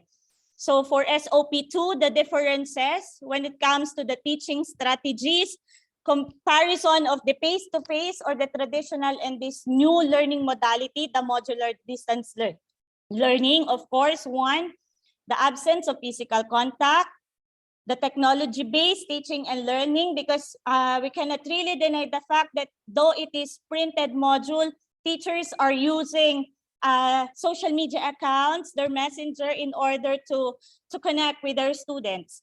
And then basically it is student-centered since it is self-directed. And then the assessment strategy is also different. When it comes to the best practices of language teachers in terms of modular distance learning, one is giving additional activity or supplementary activity to further enhance the students' knowledge on a particular topic. Then constant communication to motivate them. The simplification of the lessons that are quite hard to understand. So teachers used to simplify it. And then materials, they made it sure that the materials are interactive for the students to be able to cope with it. Okay, so for the coping mechanism that the teachers used to employ within themselves in order to adapt to this new learning modality, first is the emotional and personal coping. So next, technical coping, because we cannot really deny the fact that there are really some teachers who are not fond of using technology, those who are age teacher. So they are really trying their best in order to cope with this technological advancement because it is necessary for this pandemic period. The time management, because they said that they are really bombarded with different tasks, doing reports, preparing the module, printing it, editing, and whatsoever. So they really have to manage their time properly. And last is their positive well-being, because we have really to value the health not only of the students but also the teachers. But for the conclusions and implication of this study, so it revealed that the strategies which were commonly used in face-to-face classes were not applicable in distance learning because there's no human-to-human interaction. It is merely a printed module. The students are relying on the printed module. They are on their self-directed approach into learning. Giving additional activities and supplementary materials with constant communication found to be an effective practice to help students adapt to this new learning modality. The use of interactive activities through various assessment tasks also helped the students enjoy the module. language teachers were able to adapt to modular distance learning modality through the help of the different coping mechanism interventions offered by their own institution, and of course through their personal initiatives as well, because they have really to embrace this new setting in the academe. And then the health and positive well-being of teachers were considered, and then positive well-being contributed to addressing the challenges encountered by the teachers. So with this study, I also provided different, as to the title itself, it is stated that it is a resource to a proposed coping mechanism intervention. I have developed different action plans designed for this positive well-being of the teachers, as well as their technological coping. So I have designed 3 different action plans. So intended for the health and wellness of the teachers, their mental status during this pandemic period, as well as how they will manage their time properly in crafting the module. And the last one is the digitalization of module because of this the use of technology in crafting the module. So for the references, so these are the consulted references. So that's all po, and thank you for listening. Good afternoon po. Thank you, Dr. Buluran. Have I pronounced it correctly? Yes, ma'am. Okay, you're full of enthusiasm as you presented your work. I understand the idea that you have presented to us, but I think I wouldn't be able to ask further questions because she was able to maximize the 15 minutes. Is that right, Ms. Mendoza? We still have 1 minute, Doc Archie.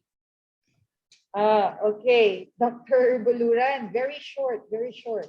I would like to know, you mentioned that your informants, this is a quali research, right? The informants Yes. are language teachers Yes, ma'am. from pre-primary to secondary. The po, language teachers po in HEI. In I HEI. considered yes, ma'am. I considered language teachers because I am a language major. So I want to know the experiences of my fellow language teachers. That's great, not out of convenience alone. No, ma'am. Sige po. Therefore, so na-reiterate naman, it is for HEI. Sige po, does anybody from this session still would like to ask questions to Dr. Buluran? If there is none, please, I'm giving back the virtual floor to Ms. Mendoza. Thank you. Thank you very much to Dr. Buluran and Doc Archie.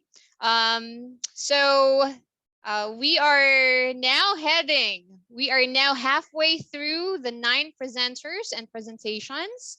So we are now going to proceed with the 5th presentation, which is about mathematics. Okay, so please unshare the PowerPoint presentation. Are you okay? So the next presenter will be discussing mathematics anxiety and mathematics self-efficacy among senior high school students in public secondary schools in Botolan District. Our presenters are Mr. Jomark D. Ablian and Catherine Parangat from Polytechnic College of Botolan.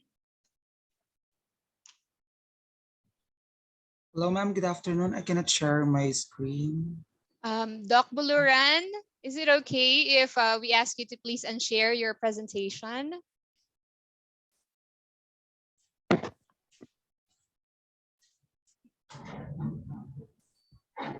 Doc Buluran.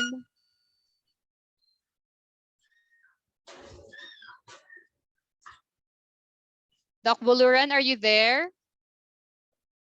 Yes, ma'am. So wait lang po, we're having Okay. technical glitches here. I cannot unshare my screen. Wait lang po. No worries.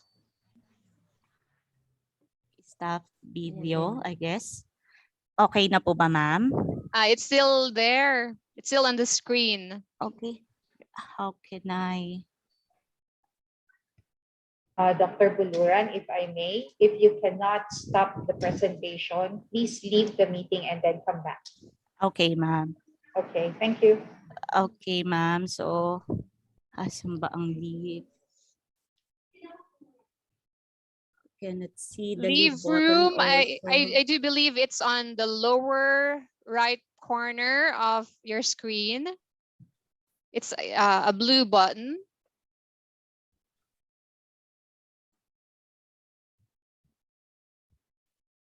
I cannot see it, ma'am. Wait lang po. Sorry po.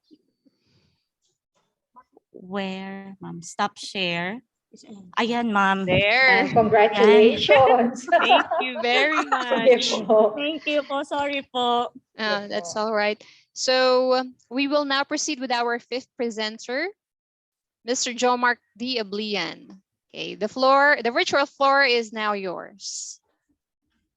Hello, ma'am. Can you now see my screen, ma'am? Yes, sir. So good afternoon, everyone. My study is entitled Mathematics Society and Mathematics Self-Efficacy among Senior High School Students in Public Secondary Schools in Batalan District. I am Jomark D. Ablian, an instructor of Polytechnic College of Batalan. Filipino students struggle to learn mathematical concepts. It is indeed evident on the 2018 program for international student assessments, where only 19% of Filipino students met the low standard in mathematics. The reason why the researcher wants to determine the level of mathematics anxiety and mathematics self-efficacy, and if these variables influence the academic performance of the students.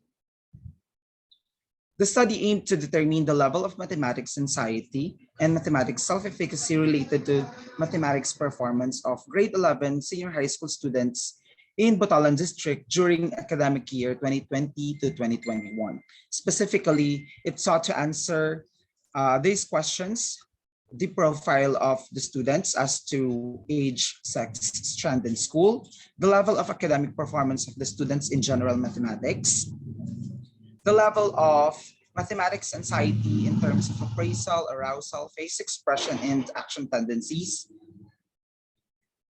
the level of mathematics self-efficacy in terms of master experience, vicarious learning, social persuasion, and affective state. In determining the significant difference, the researcher also wants to determine this significant difference towards mathematics anxiety when grouped according to profile, the significant difference in the perception of the students towards mathematics self-efficacy when grouped according to profile. The researcher also determined the significant difference between the level of mathematics anxiety and the level of mathematics self-efficacy, and also the relationship of mathematics anxiety to the academic performance of the student and the relationship of mathematics self-efficacy to the academic performance of the students. Lastly, the researcher determined the sources of mathematics anxiety and self-efficacy in today's new normal. The researcher employed an IVDV paradigm for mathematics anxiety. It was based on the Parkinson's 4 factors of emotional theory. And for mathematics self-efficacy, it is based on the social cognitive theory of Bandura.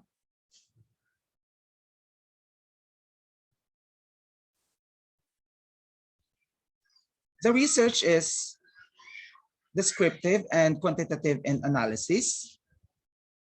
A survey questionnaire was used to collect data and supplemented by open-ended question.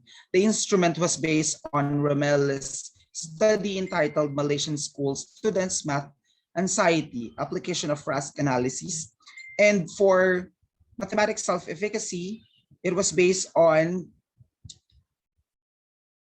the study of Usher and Pajares, which is sources of mathematics self-efficacy. The study targeted grade 11 senior high school students as the respondents conducted conducted in Botolan District Division of Zambales during academic year 2020 to 2021. So from 515 population, using Sloven's formula, it was deduced into 225. The instrument possess an acceptable level of reliability. Then after that, the researcher then conduct the study wherein the researcher requests a letter which was sent to the school's division superintendent requesting to conduct and sought the approval of the school principals afterward. Since a face-to-face survey is limited due to the present pandemic crisis, the researcher utilized Google Forms. The researcher assured that the objectives of the study and the purpose of the study were indicated in the Google Forms also. The researcher employed the statistical package for social sciences version 26 software in analyzing the gathered data. The statistical tools used are frequency percentage, weighted mean, F-test and T-test in determining the significant difference and person R in establishing the relationship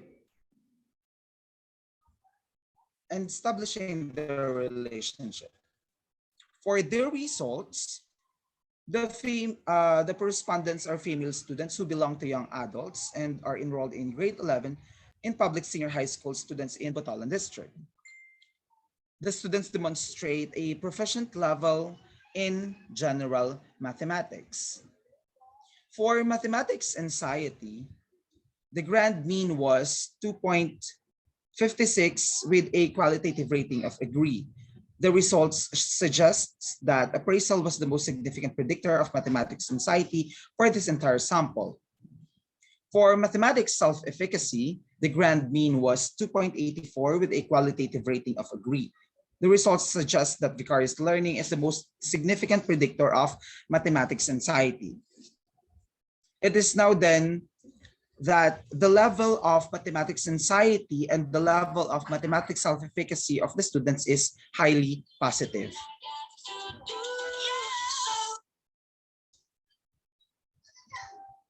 For the determination of the significant difference according to profile, there is a significant difference on strand as to arousal. There is a significant difference on age, sex strand as to face expression.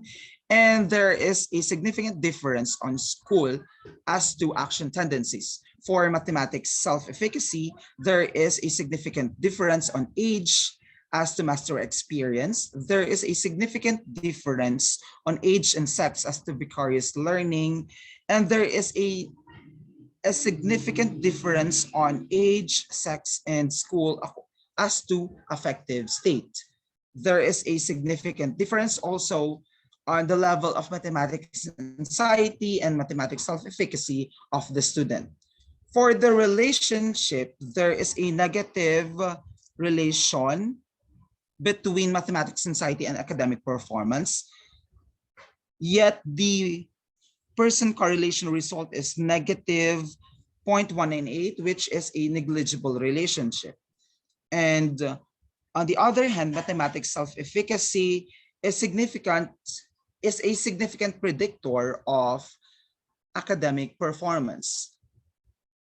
Adding depth on the study, the researcher asked an open-ended questions to the students on how they feel about learning mathematics and their experiences in learning mathematics. The results suggest that positive experiences and reinforcements aid the students to become good in mathematics. And on the other hand, students acknowledge that mathematics is a complex subject, making them feel nervous, especially during exams, activities, and even recitations.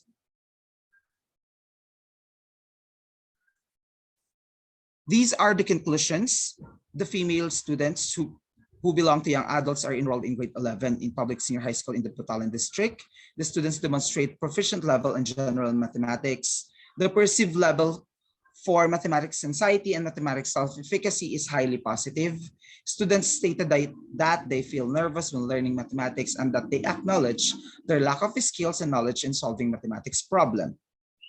When grouped according to age, the students' perception and appraisal, arousal, expression, and action tendencies aspects of mathematics anxiety do not differ significantly. Yet the significant difference only matters on action tendencies, while perceptions on appraisal, arousal, and fixed expression are the same. So for the last conclusion, there is a relationship on mathematics self-efficacy and mathematics self-anxiety on the academic performance of the students. The researcher now then recommends that mathematics teachers serve as role models, should create a positive learning environment for the students, and may incorporate positive reinforcements, approaches, and variety of activities in teaching mathematics, as to encourage the students to participate in class actively. Lastly, the researchers suggest a follow-up study regarding age and mathematics self-efficacy to validate the results of these findings. Thank you so much, and that's all, ma'am. These are the references. Sorry, these are the references for this study. Thank you. Mr. Aglian or Aglian. How do you pronounce your Ablian, surname? ma'am. Ablian. Yes, Hi, ma'am. good afternoon. Good afternoon, ma'am. Are you nervous? A little bit, ma'am. A little bit. I could feel it in the tone of your voice. Nonetheless, this is mathematics, no?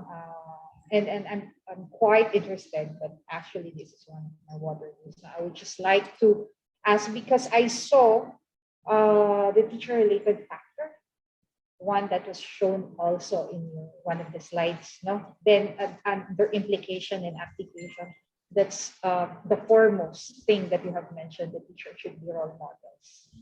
Would you say, since included in your conclusion that that they differ significantly, no? Would you say that higher mathematics self-efficacy has been shown to be correlated with lower mathematical anxiety? You have those factors, right? Efficacy Yes, and ma'am. anxiety. So does it mean that more positive for self-efficacy would be less negative for anxiety, or vice versa? Does this underscore the importance of mathematics anxiety in attitude towards mathematics efficacy, according to your study? Ma'am, according to the result, there is established relationship between mathematics anxiety and academic performance, and there's also a relationship between mathematics self-efficacy and academic performance. Okay. The results is there is on the rating, there is the mathematics and self-efficacy is higher than mathematics anxiety, actually. Yet the relationship is too little, so it might or it might not affect on the academic performance. And therefore, under the slide or on the slide telling us the implications and applications, how would you relate that findings to the implications and applications that you have mentioned? Since on the answers of the students regarding how they feel learning mathematics and their anxious experiences, it appears that the teachers need to be more encouraging in teaching mathematics, ma'am. That is why the reason for the recommendations. Yeah, I would just like to highlight that because when I saw, I don't know which number from the slide, maybe let me see, number 9. Is it number 9? Can you click it? There, feeling towards learning mathematics. Number of responses, teacher-related factors only 6, right? Then go Yes, back. ma'am. Yeah, only 6. I think it's the lowest. Then go back to the implications.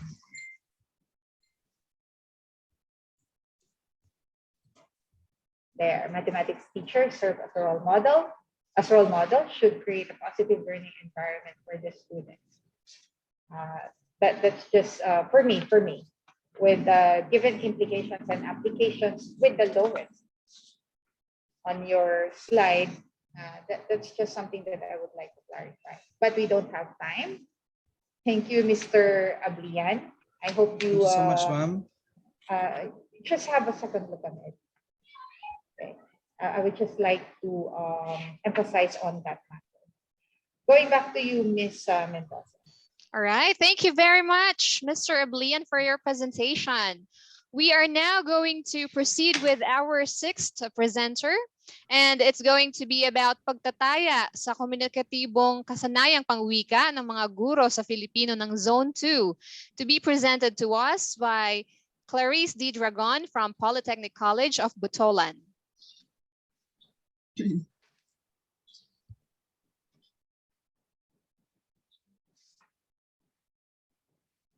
So, good afternoon po. Good afternoon.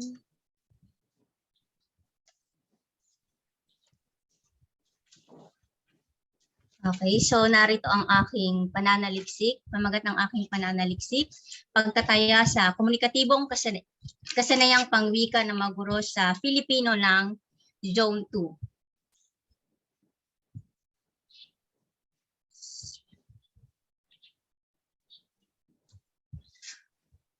Pilipinas patuloy na nagiging suliranin kung bakit hindi magamit ng mabisa ng mga mag-aaral ang kayarian o gramatika at pagpapaliwanag kung papaano ang tamang paggamit ng wika sa aktwal na pakikipagtalastasan. Binanggit ni Lozarita na ang dahilan ay ang kahinaan ng pamamaraang istruktural sa pagtuturo ng wika sa pagtamo ng kakayahang komunikatibo. Nakasalalay sa kanilang balikat ang hamon ng pagpapaunlad ng kakayahang pangkomunikatibo ng mga mag-aaral. Sa puntong ito, bago matutunan ng mga mag-aaral ang wika, kinakailangan ang mahusay na kasanayang pangkomunikatibo ng gurong nagtuturo, kung saan ang guro ay may sapat na kaalaman at hasang komunikatibong kasanayang pangwika. Dito lamang magkakaroon ng kahulugan at kabuluhan ang mga araling pangwika dahil nakita at nagamit ng mga mag-aaral sa autentikong sitwasyon. Ang pag-aaral na ito ay sinagawa upang mataya ang komunikatibong kasanayang pangwika ng mga guro sa Filipino at makabuo ng modelong ebalwasyon sa kahusayan sa wikang Filipino na tutulong sa pagpapaunlad ng kanilang kakayahan sa gramatikang Filipino. Para sa paglalahad ng suliranin, ang layunin ng pag-aaral na ito ay upang mataya ang komunikatibong kasanayang pangwika ng mga guro sa Filipino at makabuo ng modelong ebalwasyon sa kahusayan sa wikang Filipino na tutulong sa pagpapaunlad ng kanilang kakayahan sa gramatikang Filipino. Ang pag-aaral na ito ay naglalayon din na matugunan ang mga tiyak na katanungan. Una, ano-ano ang profile ng mga guro ayon sa edad, kasarian, posisyon, pinakamataas na antas ng pinag-aralan, area ng espesyalisasyon, at bilang ng palihang sinalihan. Pangalawa, ano ang komunikatibong kasanayang pangwika ng mga guro ayon sa kakayahang linguistiko, kakayahang sosyo-linguistiko, kakayahang pragmatic at strategic, kakayahang diskursal, at pangatlo, ano ang makabuluhang pagkakaiba ng komunikatibong kasanayang pangwika ng mga guro sa profile ng mga guro. At ang pinakahuli, ano ang mabubuong modelo ng ebalwasyon sa kahusayan sa wikang Filipino. Para sa balangkas ng pag-aaral, ako ay gumamit ng IPO, Input Process Output, at sa input, profile ng mga guro na kinapapalooban ng edad, kasarian, posisyon, pinakamataas na antas ng pinag-aralan, area ng espesyalisasyon, bilang ng palihang sinalihan. Pangalawa, komunikatibong kasanayang pangwika ng mga guro na kinapapalooban ng kakayahang linguistiko, kakayahang sosyo-linguistiko, kakayahang pragmatic, strategic, at kakayahang diskursal. Para sa proseso, gumamit tayo ng talatanungan at ng mga statistical tool. Ang bahagdan, mean, weighted mean, Pearson R, Likert scale technique, at ANOVA. At para sa ating output, narito ang mungkahing programang interbensyon para sa komunikatibong kasanayang pangwika ng mga guro. Disenyo ng pananaliksik. Ang pananaliksik na ito ay gumamit ng palarawang pamamaraan o descriptive method. Palarawang pamamaraan sapagkat ang mga datos ay inilahad kung gaano karami o kalaki ang isang bagay at inilahad din ang resulta sa pamamagitan ng mga bahagdan. Ano na kami? Number 6. 9 to eh. So, after nito, konti na lang. Okay. Narito ang resulta. Mga nakalap at naprosesong datos na binigyan ng interpretasyon at analysis upang higit na maunawaan ang mga katanungan na inilahad. Una, mayroon tayong edad. Ang na-compute na mean na edad ay 35,47 na katumbas na 35 taong gulang. Pinapakita sa datos na ang mga gurong taga-tugon ay napapabilang sa maagang pagkatanda na nagmumula sa edad na 30 hanggang 34. Pagdating sa kasarian, karamihan sa mga taga-tugon ay babae na may kabuuang bilang na 73 o katumbas na 74-50%, samantala 25 o katumbas na 25-50% ay mga lalaki. Pinapatunayan din sa panahon na to, batay sa aking pananaliksik, na sa panahong ito, ang pagtuturo ay isang gawaing pangkababaihan, hindi katulad noong araw na higit na mas nakararami ang mga kalalakihan. Sapagkat ang mga kalalakihan ngayon ay nakapokus na sa mga gawaing pangbukid, pangingisda at gawaing iba pa, pangingibang bansa. Pagdating sa posisyon, pinapatunayan sa pag-aaral na ito na karamihan sa mga gurong nagtuturo ng Filipino ay baguhan at may oportunidad na magkaroon ng mataas na ranggo o posisyon sa kagawaran ng edukasyon. Sumunod, sa pinakamataas na antas na pinag-aralan, para sa kabuang 78 gurong taga-tugon, higit na nakararami sa kanila na may 49 o katumbas na 50% ay may unit sa masteral. Baka sabihin ng IITI, ba't nilagyan ng pangalan? Ba't hindi individual? Pagdating sa areang espesyalisasyon, pang-institute na lang kasi. Just hold on a second Unless, Dean, otherwise, po. recommended by DP. Dean, hindi po kayo nakamute. Sorry po. Proceed po, Ma'am Dragon. okay? Sa areang espesyalisasyon na tayo, pinapatunayan, batay sa resulta, sa pag-aaral na ito na ang nagtuturo ng Filipino ay kanilang major, ngunit mayroon pa rin na pinapahintulutan na magturo kahit sila ay nasa ibang major sa kadahilanang sila ay binibigyan ng pagkakataon noon na magturo at manatili narito habang panahon. Sa mahabang panahon, eksperyensya ang nagsisilbing batayan na sila ay mananatiling magtuturo ng Filipino. Pero kalimitan sa kanila ay Filipino major ang nagtuturo ng asignaturang Filipino. Pagdating sa bilang ng palihang kanilang sinasalihan o seminar, ang na-compute namin ng palihang sinalihan ay 4 na may katumbas na 4 na bilang ng palihang sinalihan. Binibigyang tibay sa pag-aaral na ang mga guro sa Filipino ay may mga palihang dinadaluhan upang mapaunlad ang kanilang kaalaman sa kanilang itinuturo. Okay, para sa kasanayang pangwika ng mga guro, narito ang resulta sa kakayahang linguistiko. Sa kabuuan, ang mga taga-tugon ay lubhang mahusay sa komunikatibong kasanayang pangwika ayon sa kakayahang linguistiko na nagkamit ng kabuuang mean na 3.29. Sa kakayahang sosyo-linguistiko, Sa kabuuan, ang mga taga-tugon ay lubhang mahusay rin na may kabuuang mean na 3.31.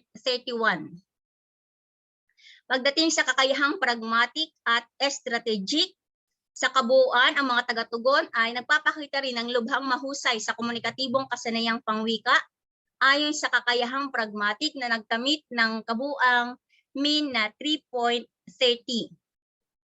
Pagdating sa kakayahang diskursal, sa kabuuan nito, ang mga taga-tugon ay lubhang mahusay sa komunikatibong kasanayang pangwika ayon sa kakayahang diskursal na nagkamit ng kabuuang mean na 3.30.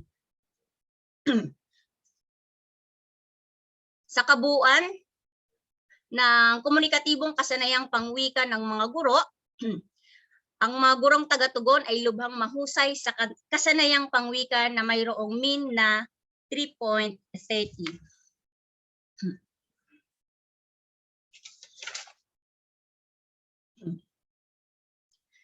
Para sa kakayahang linguistiko ng analysis of variance,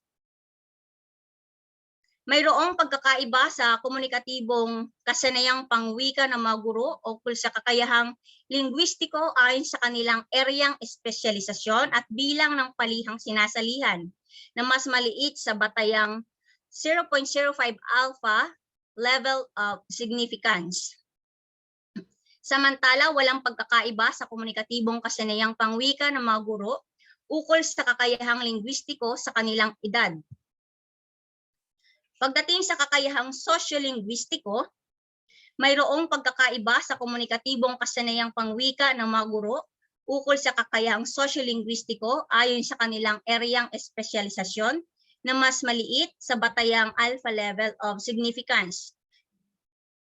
Samantala, walang pagkakaiba ayon sa kanilang edad, kasarian, posisyon, pinakamataas na antas ng pinag-aralan at bilang ng palihang sinalihan na pawang mas mataas sa batayang alpha level of significance.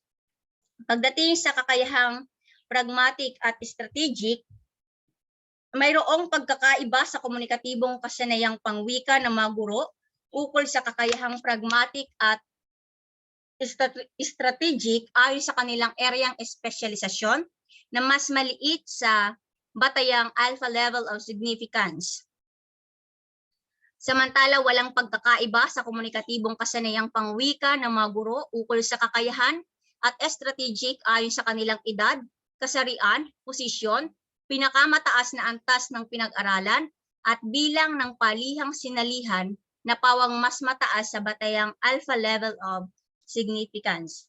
At ang pinakapanghuli, para sa kakayahang diskursal, mayroong pagkakaiba sa komunikatibong kasanayang pangwika ng mga guro ukol sa kakayahang diskursal ayon sa kanilang eryang espesyalisasyon na mas maliit sa batayang alpha level of significance. Samantala, walang pagkakaiba sa komunikatibong kasanayang pangwika ng mga guro ukol sa kakayahang diskursal ayon sa kanilang edad, kasarian, posisyon, pinakamataas na antas ng pinag-aralan at bilang ng palihang sinalihan na pawang mas mataas sa batayang alpha level of significance. Batay sa mga natuklasan, ang mananaliksik ay nakabuo ng konklusyon ayon sa mga sumusunod. Malaking bilang ng mga gurong taga-tugon ay nasa katamtamang katandaang babae may unit sa masteral, teacher 1, eryang espesyalisasyon sa Filipino at may hustong bilang ng palihang sinalihan. Pangalawa, ang mga gurong taga-tugon ay lubhang mahusay sa kasanayang pangwika. Pangatlo, mayroong pagkakaiba sa komunikatibong kasanayang pangwika ng mga guro ukol sa kakayahang linguistiko, kakayahang sosyo-linguistiko, kakayahang pragmatic at strategic, at kakayahang diskursal ayon sa kanilang eryang espesyalisasyon.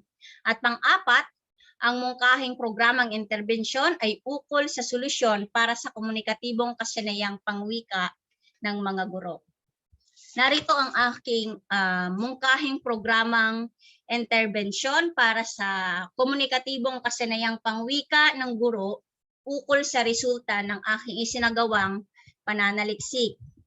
Para sa komunikatibong kasanayan, meron tayong 4, ang kakayahang linguistiko, kakayahang sosyo-linguistiko, kakayahang pragmatic at strategic, at kakayahang diskursal. Narito ang nangangailangan ng atensyon para sa kakayahang linguistiko. Kinakailangan ang pagsulat ng akdang pampanitikan na may pagsunod sa estrukturang wika at balarila. Ang mungkahing programa, pakikilahok ng mga guro sa mga palihang ukol sa pagsulat ng akdang pampanitikan.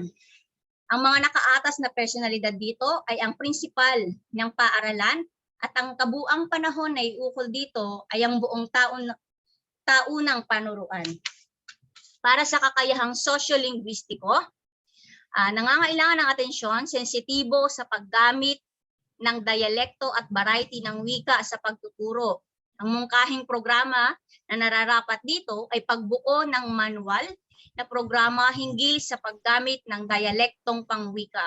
At ang nakaatas na personalidad dito ay siyempre ang principal ng paaralan at ang kabuang panahon na igugugol dito ay ang taunang panuruan. Para sa kakayahang pragmatic at strategic, pagtugon sa suliraning pangkomunikasyon na humahadlang sa matagumpay na pagpapahayag o mabisang pagkaintindi. Ang mungkahing programa para I would rito, like to stop you there, Ma'am Dragon. Thank you very much for your Yes, ma'am. presentation. However, you've already consumed 15 minutes of your presentation Yes. time. So we wouldn't have time for question and answer anymore. So thank you very much for your presentation. Okay, so Yes, we ma'am. are Thank you now po. yeah, we are now going to proceed as much as we can. We would like to accommodate your presentation, but it's already time's run out. So we will now proceed with our next presenter. Thank you very much, Ma'am Yes, Dragon. ma'am. Mhm. Okay, so our 7th presentation is about minor English from English majors, a study on reluctance in English language use among BSE English major students, to be presented to us by Mr. Frederick L. Barboso from Polytechnic College of the City of Maykawayan. Hello, good afternoon. Can everybody hear me? Yes, sir, we can hear you loud and clear. Wait lang po. There you go. Visible po ba yung slides? Not yet, sir.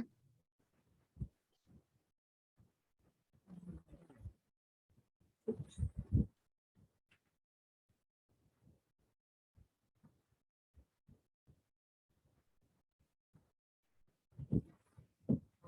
Okay, ayan. Okay na po. There you go.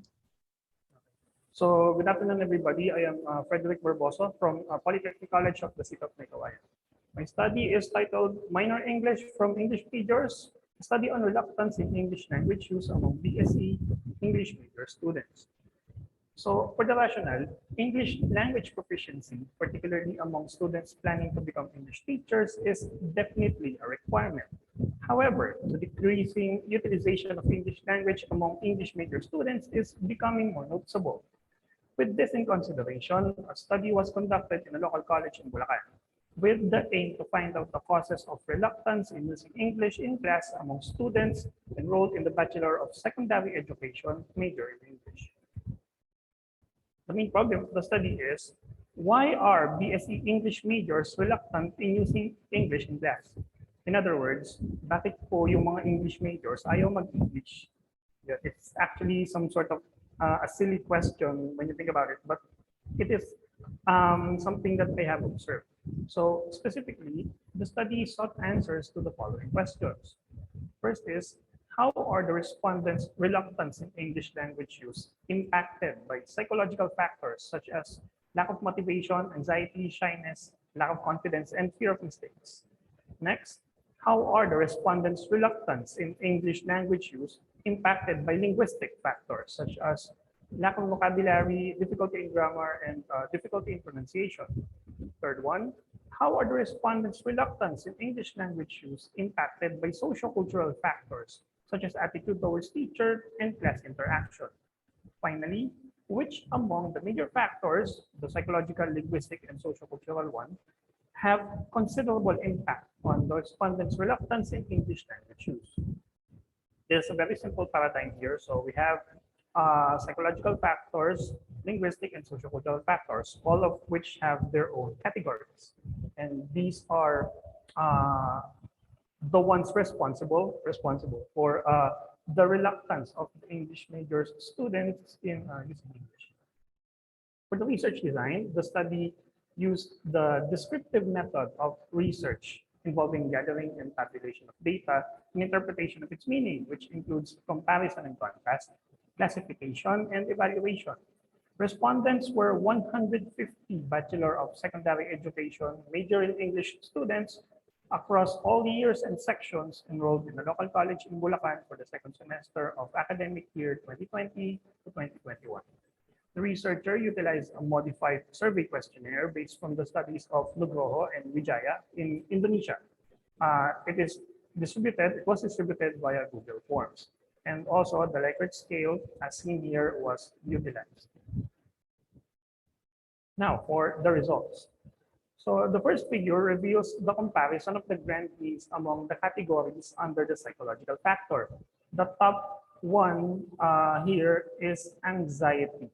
Okay. The second bar graph under the linguistic factor shows that the category with the highest grand mean is the linguistic factor. For the third bar graph, in terms of the sociocultural factor, the higher between the two is the attitude towards teacher. And comparing the grand means of the three previous bar graphs, it is shown that the linguistic factor tops the chart with a value of 3.60, followed by psychological factor with 3.43, and lastly by social cultural factor with 3.23. Both psychological and linguistic factors have the verbal interpretation of agree, which makes them the main causes of reluctance in the use of English language in class. So for the results here, among the psychological factors, it is clear that anxiety is the most considerable factor as to why the respondents are reluctant in using the English language in class. Many students among the respondents feel anxious whenever they are asked to speak English, resulting in the reluctance in doing so. Next, being the highest among the linguistic as well as other factors, it is very clear that difficulty in grammar is the most significant in relation to the reluctance of the respondents in using English in class. This difficulty in understanding and producing grammatically correct utterances, be it in spoken or written form, acts as a major agent, resulting to previously mentioned psychological factors such as anxiety, lack of confidence, fear of mistakes, among others. Third is between the categories under the sociocultural factor, the result indicates that attitude towards teacher is a considerable factor related to their reluctance. So the teacher's actual skills and teaching styles and strategies, and even the personality affects the learner participation, particularly in a language class such as English, all of which should be kept in mind by a language teacher. The fourth one, with the interpretation of agree on the average of grand means, both psychological and linguistic factors have considerable impact on the respondents' reluctance in English language use. The conclusion to the main question of the study is that the psychological and linguistic factors, specifically anxiety and difficulty in grammar, are the main causes as to why the students, the BSc English major students, are reluctant in using English in class. Now, for the implications. In the light of the findings, the following recommendations are proposed. First is use English as a medium of instruction. Well, with most subjects, with the exception, of course, of Filipino-related subjects, they should be delivered using English as a medium of instruction as much as possible. Next would be ensure that the activities or the assessments give emphasis to language use.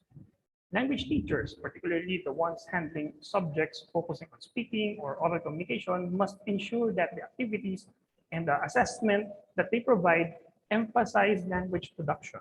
The course syllabus should be checked periodically to ensure that the said activities are in line with the objectives of the lesson and objectives of the subject. Next, provide an atmosphere where it is okay to commit mistakes in using English. I think this is something that not a lot of teachers observe. It could be only my observation, but it may not be true. However, this is important. The student should be allowed to commit mistakes. The teacher should remind the students that it is okay to commit mistakes when speaking in English during their class, as the emphasis is on the students getting to practice their English speaking skills. Similarly, the class reaction may not be totally controllable, as in cases of laughing from a classmate's mistakes. However, the class should be reminded to avoid humiliating any student who commits mistakes, as well as to not take laughter as form of humiliation. This is for practice. So doing so lessens anxiety and provides better opportunities for students to practice communicating in English, benefiting them in the long run.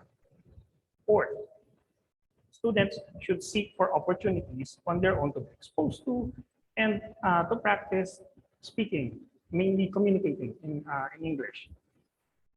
This is not a thing that only teachers should carry. Definitely the students will have to do their part as well. So this may involve simple everyday activities such as watching TV programs and reading books or online articles in English. Likewise, close friends may try conversing with each other in English as some sort of practice, as it would be more comfortable for them to do so due to lessened anxiety. The fifth one here would be, this is one thing that you may say is effective and others may say is not. So avoid implementing English speaking zones and fining students for speaking in Filipino, as these raise language anxiety. Many students feel anxious with these implementations and would rather keep silent or move into non-English speaking zones to avoid embarrassment or getting fined, which definitely defeats the purpose of the program. Now, in order to minimize this problem in the future, as far as accepting enrollees for Bachelor of Secondary Education major in English is concerned, the researcher also suggests the following. So first would be the thorough student admission processes. Some entrance examinations may be made more thorough. It could be modified to be more fitting for the said course.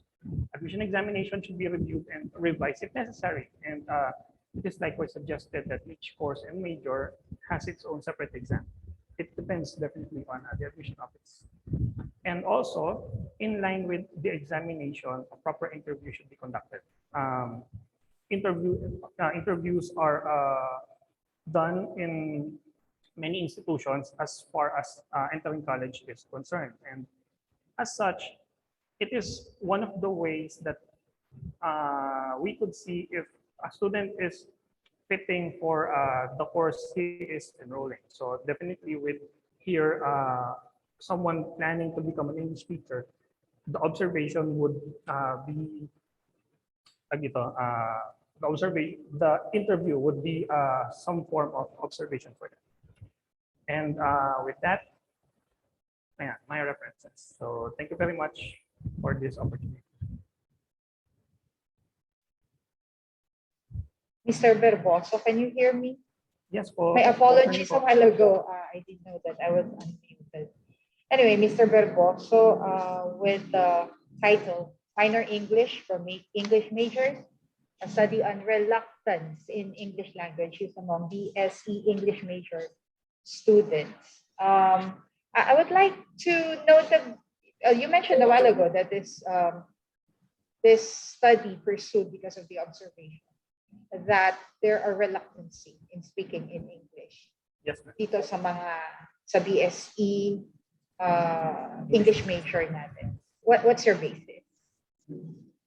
I have been handling that course and major for over a decade now, and it is really becoming more and more noticeable.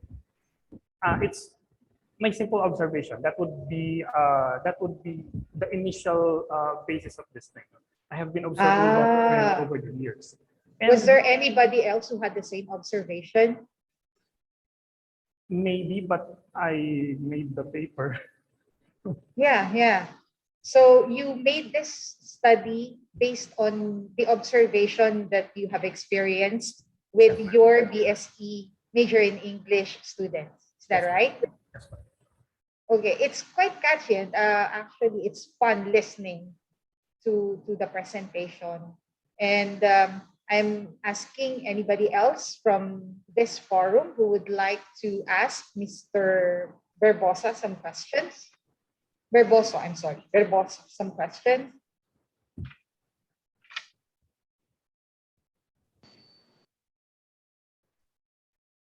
Parang mas gusto ko munang, ano eh, parang ako lang, ano, parang mas gusto ko munang pag-aralan, totoo ba na ganun? Totoo ba na there is reluctancy in our, not only in your case, in your students, who among us have the same observation that even English majors are reluctant in expressing themselves in English. Parang ganun. Is Miss Rona, I cannot see the entire name, Miss Rona de la Rosa. I'm sorry, I cannot address you well. I do not know the title. We were just asked to put our names. Miss de la Rosa, you're raising your hand. Go ahead po. We still have a few minutes. I'm not raising my hand, ma'am. I am just clapping for server boss. Thank you. Okay. I'm sorry po. I thought it was a raise hand icon. Thank you po. So it's a clap. The same with, I'm sorry, it's limited on my screen. Yes, giving back the virtual floor to Miss Mendoza. Okay, so according to one of our participants, she mentioned that probably it's because of the students' environment. And okay, so we still have 1 minute and 1 minute and a half for the question and answer, but it seems like no one is going to ask a question. So we will now proceed with our second to the last presenter. Okay, it's about time management and academic motivations among high school Mobile Legend players in Angeles City. And the presenters are Michael Louis Celis, Christian P.A. Reyes, Joan B. Sunga, Gerald Timbol, Christian Mark G. Turqueza, Christian T. Urbano, and Nicole Zabala Pineda from the City College of Angeles. All right, ma'am. Thank you for that introduction. So before anything else, good afternoon, guys. I am Michael Louis Celis from the City College of Angeles, and I will be presenting a research in collaboration with the different departments in our unit. No? The research is entitled Time Management and Academic Motivations Among High School Mobile Legend Players in Angeles City. So I am quite privileged. I am joined today by my teammates, Christian Reyes, Joan Sunga, J. Roll Timbol, Christian Mark Turqueza, Christian Urbano, and Ma'am Nicole Zabala. So this pandemic brought a lot of challenges to us, especially in the academe. During the transition from face-to-face to online learning, we were able to design or probably adapt by different, techniques. No, some of us would, plant, be plantitos or plantitas. Others would, would just waste their time doing nothing the whole day. So the main intent of these studies basically captured from that perspective. During the transition from face-to-face to online learning, a lot of students, specifically younger students within the junior high school and senior high school, experience a lot of disruptions. No? So according to our sources, the pandemic brought about a lot of changes, but interestingly, one area that has been relatively unaffected during this situation is the gaming industry. That's according to HIAD. Although the COVID-19 pandemic brought the entire world to a relative standstill, according to World Health Organization, still, there are several adaptations coming from the different sectors that experiences stillness, okay, and were able to survive the situation by, of course, their hobbies. As a consequence, the measures have led to occupational and educational disruptions and psychological distress for many individuals. Uh, in the Philippines alone, okay, according to Sanchez in 2020, even before the pandemic, online gaming is on the rise. Okay, so more than half, this can be attributed to the popularity of online games, of course. And aside from that, more than half of the population here in our country has access to internet. So during this pandemic, video gaming is a hobby enjoyed by young and old. Okay. So in total, there are estimated about 2.7 billion gamers across the globe. So how is this related to education? So, as a curiosity, and as we have been noticing in social media, a lot of memes were actually pertaining to Mobile Legends. So, you would, during our lockdown, the only way for us to communicate and be entertained is, aside from television, is through social media. So, we were quite curious how at some attributes in mobile gaming can help a particular student, or are these attributes solely based on playing the games alone, or can they be generalized and be adapted as part of a student life? So the study aims to describe the relationship of time management and academic motivations among high school students playing Mobile Legends. So specifically, we wanted to know whether how may the time management levels be described among ML players, and how academic motivations be described within the same group. No? And then eventually, we analyze how time management influence their academic motivations. So in order for us to be guided by our intentions, we followed the paradigm of the study. So our independent variable is the time management. As we defined it, this is the capacity of the student to divide their time according to their activities to make sure that they will be delivered efficiently and without causing too much stress. And our dependent variable is academic motivations or motivations in learning. And according to our sources, motivations in learning do not necessarily equate to academic performance.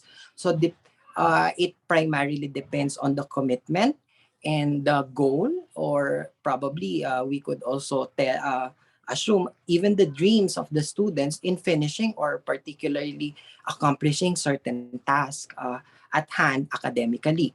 Uh, as you can see in the middle of this arrow, we are trying to figure out whether how the demographic profile as well as their playing history could play a role in moderating the relationship between time management and motivations in learning. Our research design is basically cross-sectional and at the same time correlational. No? At the time of data gathering, just like what I've mentioned, it is at the onset of the transition between face-to-face to online learning. That's why we selected that particular time frame because all of us are still adjusting, and we wanted to know whether that could have a possible influence as well. Okay, so we utilize online survey through Google Forms. Our sampling technique is purposive quota sampling, primarily because we have different sectors and different age groups being targeted. And then the data was analyzed descriptively and inferentially, specifically chi-square and Pearson R, as well as we designed a contingency table to help us analyze the differences between the demographic and playing history. We recruited respondents, no matter whether you are from a private or public school, for as long as you are belonging to the high school cluster of junior and senior high.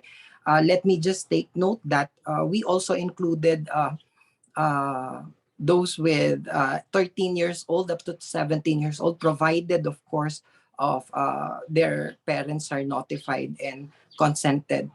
Anyway, the ethical clearance for our research project is minimal risk. For those who are 18 years old and above, of course, they can give their consent legally. So they must be players of Mobile Legends for at least 6 months and above. While, of course, to contextualize it according to the sociocultural standards, they must be living in Angeles City.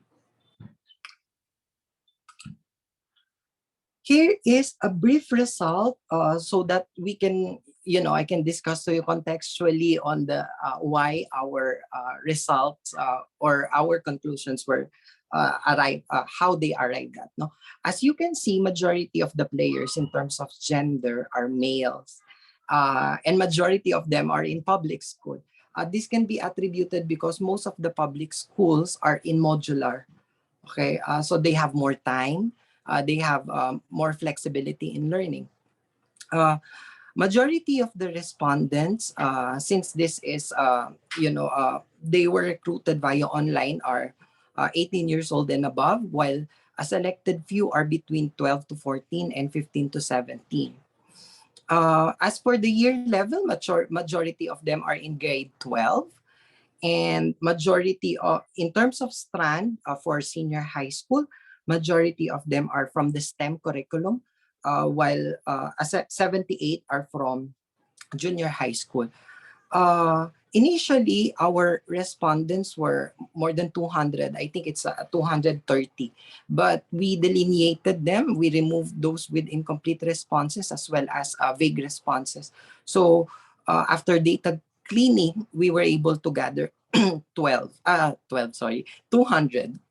In terms of length of playing, majority of the respondents, sorry for that. Majority of the respondents, as you would notice, it's between 6 to 23 months. So clearly, this indicates that majority of them started playing mobile games during the onslaught of the pandemic. In terms of frequency, majority of them, of course, they play about for one or two days per week. And then in terms of playing time per day, majority of them are playing for about 1 to 3 hours per day. Most of the reasons why they got into mobile games playing is because of their friends. So it only shows how much peer and the social pressure could influence them into joining such bandwagon. In terms of our main intent, okay, generally speaking, of the 200 respondents in our study, the mean for the time management level is 3.77, which is within normal or average rate. While for academic motivations, it's still the same, it's 3.22. All right. And for our contingency and for the analysis part, okay, it was shown based from the computation that demographic profile has no significant association with time management. However, the length of playing and frequency of playing under playing history has a significant association with time management. So that's why I was pointing out the playing time earlier as well as the frequency of playing per week. On the other hand, in terms of academic motivations, it was found out that academic motivations and demographic profile and playing revealed that age and school under the demographic profile has a significant association with that of their academic motivation. So to sum everything up, there is a significant positive weak relationship between overall time management and academic motivations, meaning there is this relationship between time management towards that of academic motivations, but it becomes weaker as we add more of the determined variables. Only the variables mentioned here, such as length of playing frequency, age, and school, has a stronger link towards it. So in conclusion, more likely adults or older students age 18 and above will be active in playing online games as a tool to relieve stress and socialization, as you've seen in the demographic summary. Time management can be influenced by gender and maturity. So generally, female and older gamers tend to manage their time effectively. And then motivations can be influenced by age and gender. So generally, young adolescents and LGBTQ gamers are more likely to be highly motivated in terms of academic. So what would be the implications of this? Online gaming can be integrated into academic activities that foster student participation and enhance their tactical cooperation and foresight. So these are soft skills generally developed in physical education. Schools can organize online game competitions, tournaments to encourage students in forming their own teams as part of their activities, as well as esports can be venues to improve student general management and motivation. And then lastly, of course, it is physical education can take a part in improving such interest because again we develop the soft skills since we are not permitted to do mass gathering and face-to-face classes. That's all. Thank you. Here are our references. Can you hear me, Mr. Celis? Good afternoon. Okay na si Bantay? Okay na. Okay. Gamification has always been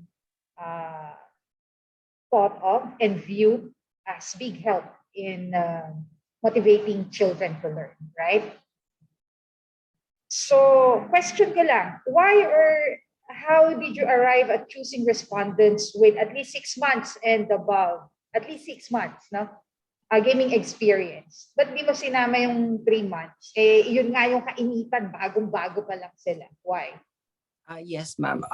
We intended to choose those who are within experience in gaming for 6 months and above, primarily because they are more adapted na dun sa particular situation. So meaning, if they have been playing mobile games for quite some time, more or less, they were able to kumbaga, control their particular gaming habits, and at the same time, stable na po yung gaming intentions nila, or gaming schedule, because most of these are youth. So whenever they invite someone to play with them, they have this specific time. So yan po yung primary reason why we needed to delineate it from 6 months and above. 6 months. Thank you, Mr. Celis. I think your time is up as well as mine. So let us proceed. Ms. Mendoza. Thank you very much, Mr. Celis, for your presentation. Now we are going to proceed with our last presenter, and the presentation is about Miss, Mr. Mix, usage of nouns and pronouns in a gender-neutral situation. Our presenters are Ma'am Sheila S.M. Aringo, Fresi A. Lagamon, Eunice G. Agustin, Irish Jean C. Alwad, January May M. Borja, Nikki D. Franco, and Lolita Agapito from Polytechnic College of the City of May Kawayan. Hi po, good afternoon po. Yes, permission to share my screen po. Can you see my screen na po? Yes po. Okay, so sorry for that. So my topic for this afternoon is about Miss, Mr., MX, usage of nouns and pronouns in a gender-neutral situation. So I'm the presenter, and my co-authors are actually my students. For the rationale, the use of gender-neutral words in most times will most likely have helped to end gender discrimination and sexism in terms of language use. Third sex is already in the mainstream, and there are a lot of default situations in which the usage of language is commonly favored with masculine nouns, such as instead of using chairperson, we use chairman. Instead of saying firefighter, we use fireman, and so on and so forth. So the researchers are left with this question: are the students really aware of the use of gender sensitive language? The researchers are curious as this topic is timely with the never ending issue of gender discrimination and sexism in the line of language use. For the statement of the problem, the researchers aim to identify how the participants utilize nouns and pronouns in a gender neutral context. Specifically, it sought to find answers to the following questions. Number one, do respondents consider the use of gender neutral language when talking about someone? And number two, how aware are the respondents of the use of gender neutral language? So this study is anchored on the study made by Ruth Festante in 2004, entitled An Introduction to the Theory of Gender Neutral Language, that deals with commonly used words in the English language that promotes a concept of male-centered society. So it is anchored in this study that we should be able to use pronouns for specific nouns. So, for example, one example would be instead of using he or she, we can use the word they to be more gender neutral in certain situations. For the research design, so the researchers utilized descriptive research to study the 40 English major students from the teacher education program. The questionnaires were constructed using Google Forms, and the link was sent via Facebook Messenger of the target respondents. The number of the participants was actually, sorry, it's a 40% of the total population, and they were selected through simple random sampling. The adopted instrument used in the study comprised of Likert scale and multiple choice questions. For the an example question for the Likert scale would be, how is gender neutral language important to you, and how do you use GNL in the classroom? An example of multiple choice question would be, what is the best term instead of using guys, if you're referring to a friend or friends, as to a group of people in your situation? So for the results, let's go back to the question. Do you consider the use of gender neutral language when talking about someone? So most of the students, actually all of them, since 39 of them answered yes, but the thing is, only 16% answered always, and most of them answered sometimes. Yep. For the question number two, how aware are the respondents of the use of gender neutral language? 26 out of 40 respondents said that they are sometimes aware of the usage of the language in certain situations. So this probably meant that they are aware of the usage, but they are not really using it. Sorry. It may be seen that the most respondents are aware, but they are not practicing the usage of the said Gen L situations. For conclusion, gender neutral language is not part of the everyday talk between people, and so people would often forget to utilize it in conversations. It is important, it does matter, and people are aware of its existence, but it is only sometimes that people would use it. It goes well with what Casimir said back in 2017, that people are not so conscious in picking the words that they are going to use, and maybe that is the reason why gender neutral language would often be neglected. So for the implication, sorry, I have cough. Further studies needed in this topic and more thorough teaching of the topic is needed to make awareness for the use of gender neutral language. So these are the references, and thank you so much.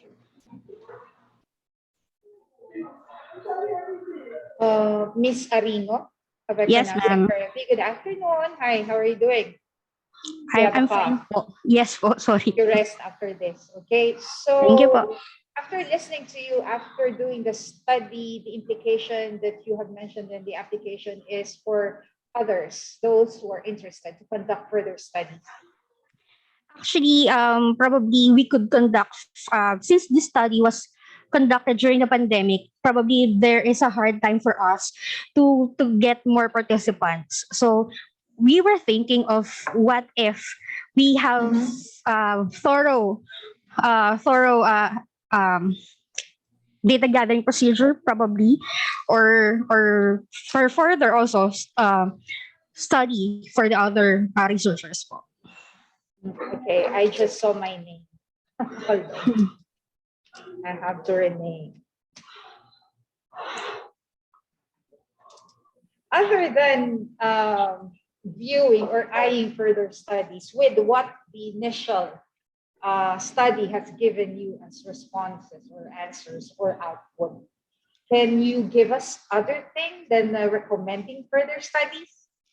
Actually, we saw there that we teachers actually we're still in the idea of using he and she, and we are not still open for the usage of they as singular pronouns, or they as pertaining to other genders. So how are we going to tell our students, how are we going to teach them that there is already this situation for gender neutral language where in fact we teachers are not really using it? So probably that's another idea for us to discuss with other teachers po.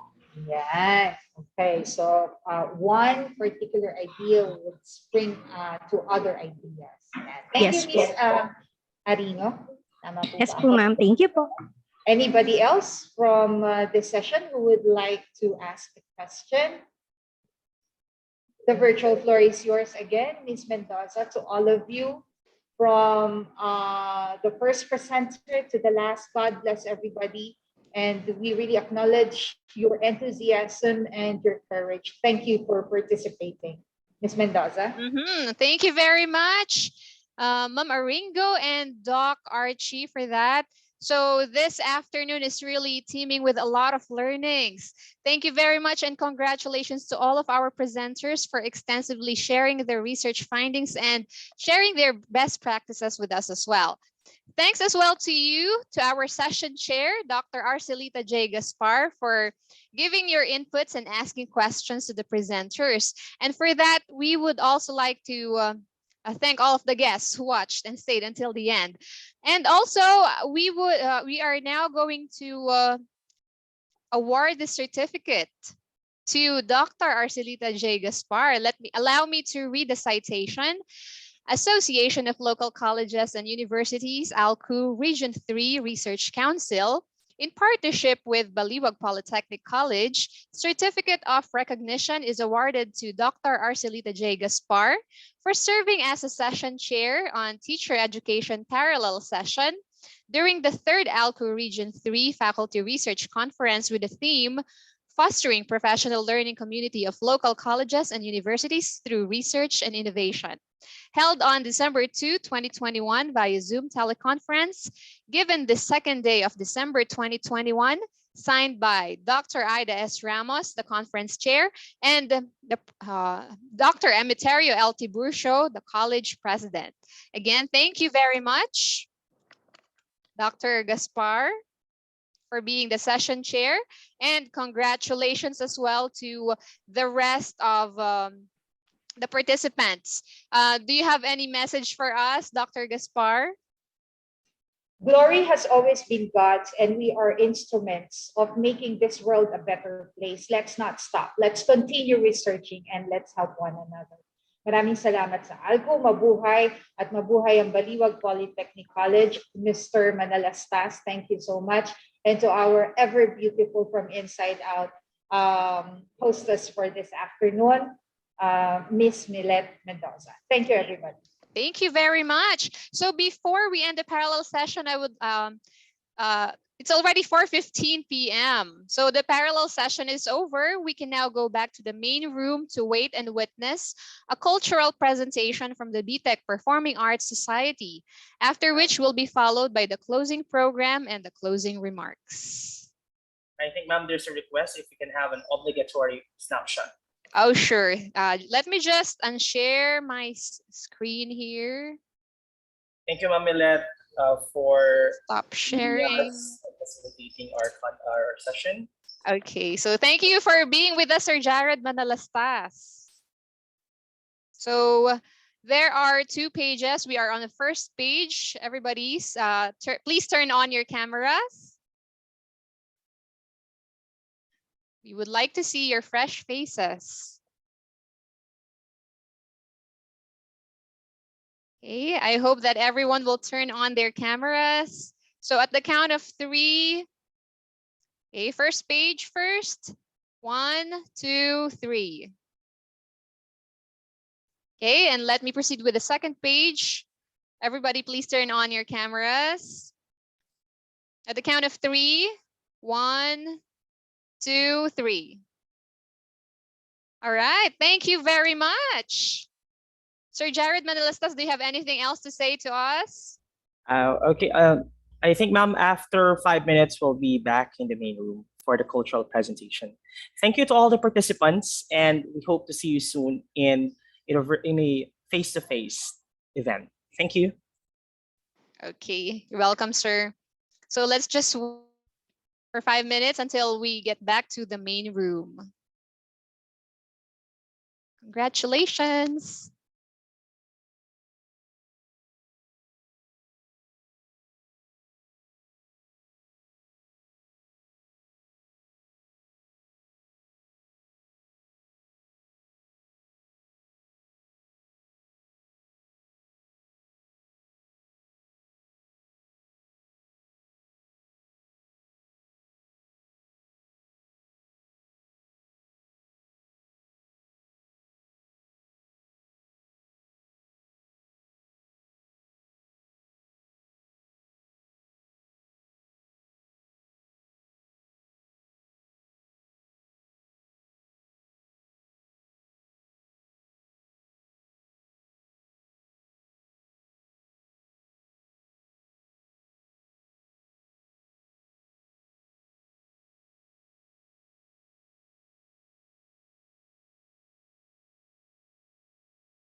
All right, welcome back, everyone.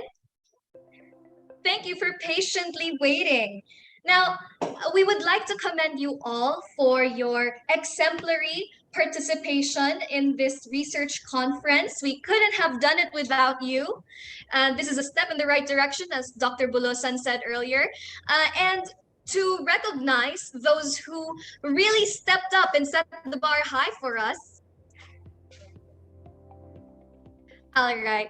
And we would like to give appropriate recognition where recognition is due. So we would be awarding in a little while per breakout room. But before that, let's see who's still with us, who's still here. Is Baliwag Polytechnic College still here? Could you send some heart reacts our way? There you are. All right, good to know you're still awake. All right, kape-kape lang, kaya pa yan, right? All right, how about Bulacan Polytechnic College? Are our friends from Bulacan Polytechnic College still here? There you are. How about our friends from CCA? Could we see some love from CCA? All right, there you are. How about the College of the City of San Fernando, Pampanga? Are you guys still there? All right. We could miss out on you, all right?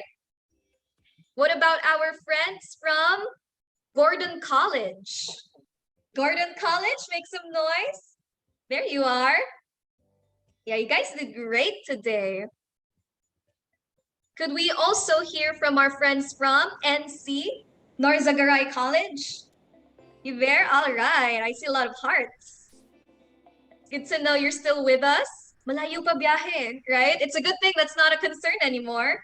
Okay, how about our friends from National Teachers College? Are you still with us? National Teachers College? All right, maybe later. How about from PCB? Okay, there you are. Yeah, the room just lit up with hearts. Okay, how about PCCM? Are our friends from PCCM still with us? PCCM? Yeah, there you are. That's great. Okay, how about the Polytechnic College of the City of May Kawayan? Oh, that's PCCM, right? Okay. How about the Universidad de Zamboanga? There you are. Did we miss anyone? Okay, looks like you're all still there. That's great to know. Okay, so if you would recall, earlier, our research director and co-chair of the conference mentioned some of the criteria that would have been used as they are currently deliberating for these awards. All right, but again, this is just the cherry on top since we all know that you all deserve, right, the recognition, seeing as you all put your best foot forward and really presented the research that accurately represented the ideas and ideals of the institutions that we represent. Could we hear some feedback from the audience, perhaps, as we are waiting? What are you looking forward to based on what we have learned this whole day, right? It was a day of learning, it was a day of sharing. So what were your main takeaways, maybe from our panel discussion, from our plenary discussion, maybe from the workshops or from your fellow researchers? Are there any takeaways that you guys would like to share? You could type it in the chat or you could raise your hand if you'd like to share your takeaways. What new knowledge ang baon-baon natin?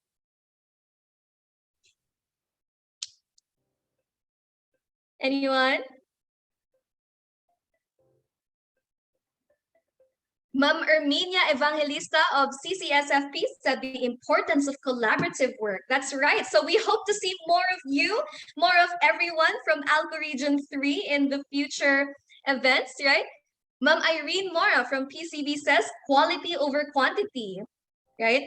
That doesn't just apply to research. There's a whole lot of applications of that, isn't there? Sir Angelo Solo from the Universidad de Zamboanga says it's very informative, organized, and esteemed speakers. We learned the importance of research collaboration and planning. That's right. Yeah, what's not to love about everyone who took the time to present this afternoon, right? And of course, we also have to acknowledge the contributions of our session chairs, right? Who also gave us encouragement, gave us insights. All right, are you guys still there? Doc Rico, Dr. Gaspar, Dr. Villena, and Sir, yeah. All right, and Dr. Catalino, right? So, Ma'am Sheila from the Polytechnic College of the City of Meycauayan said the topics presented could also be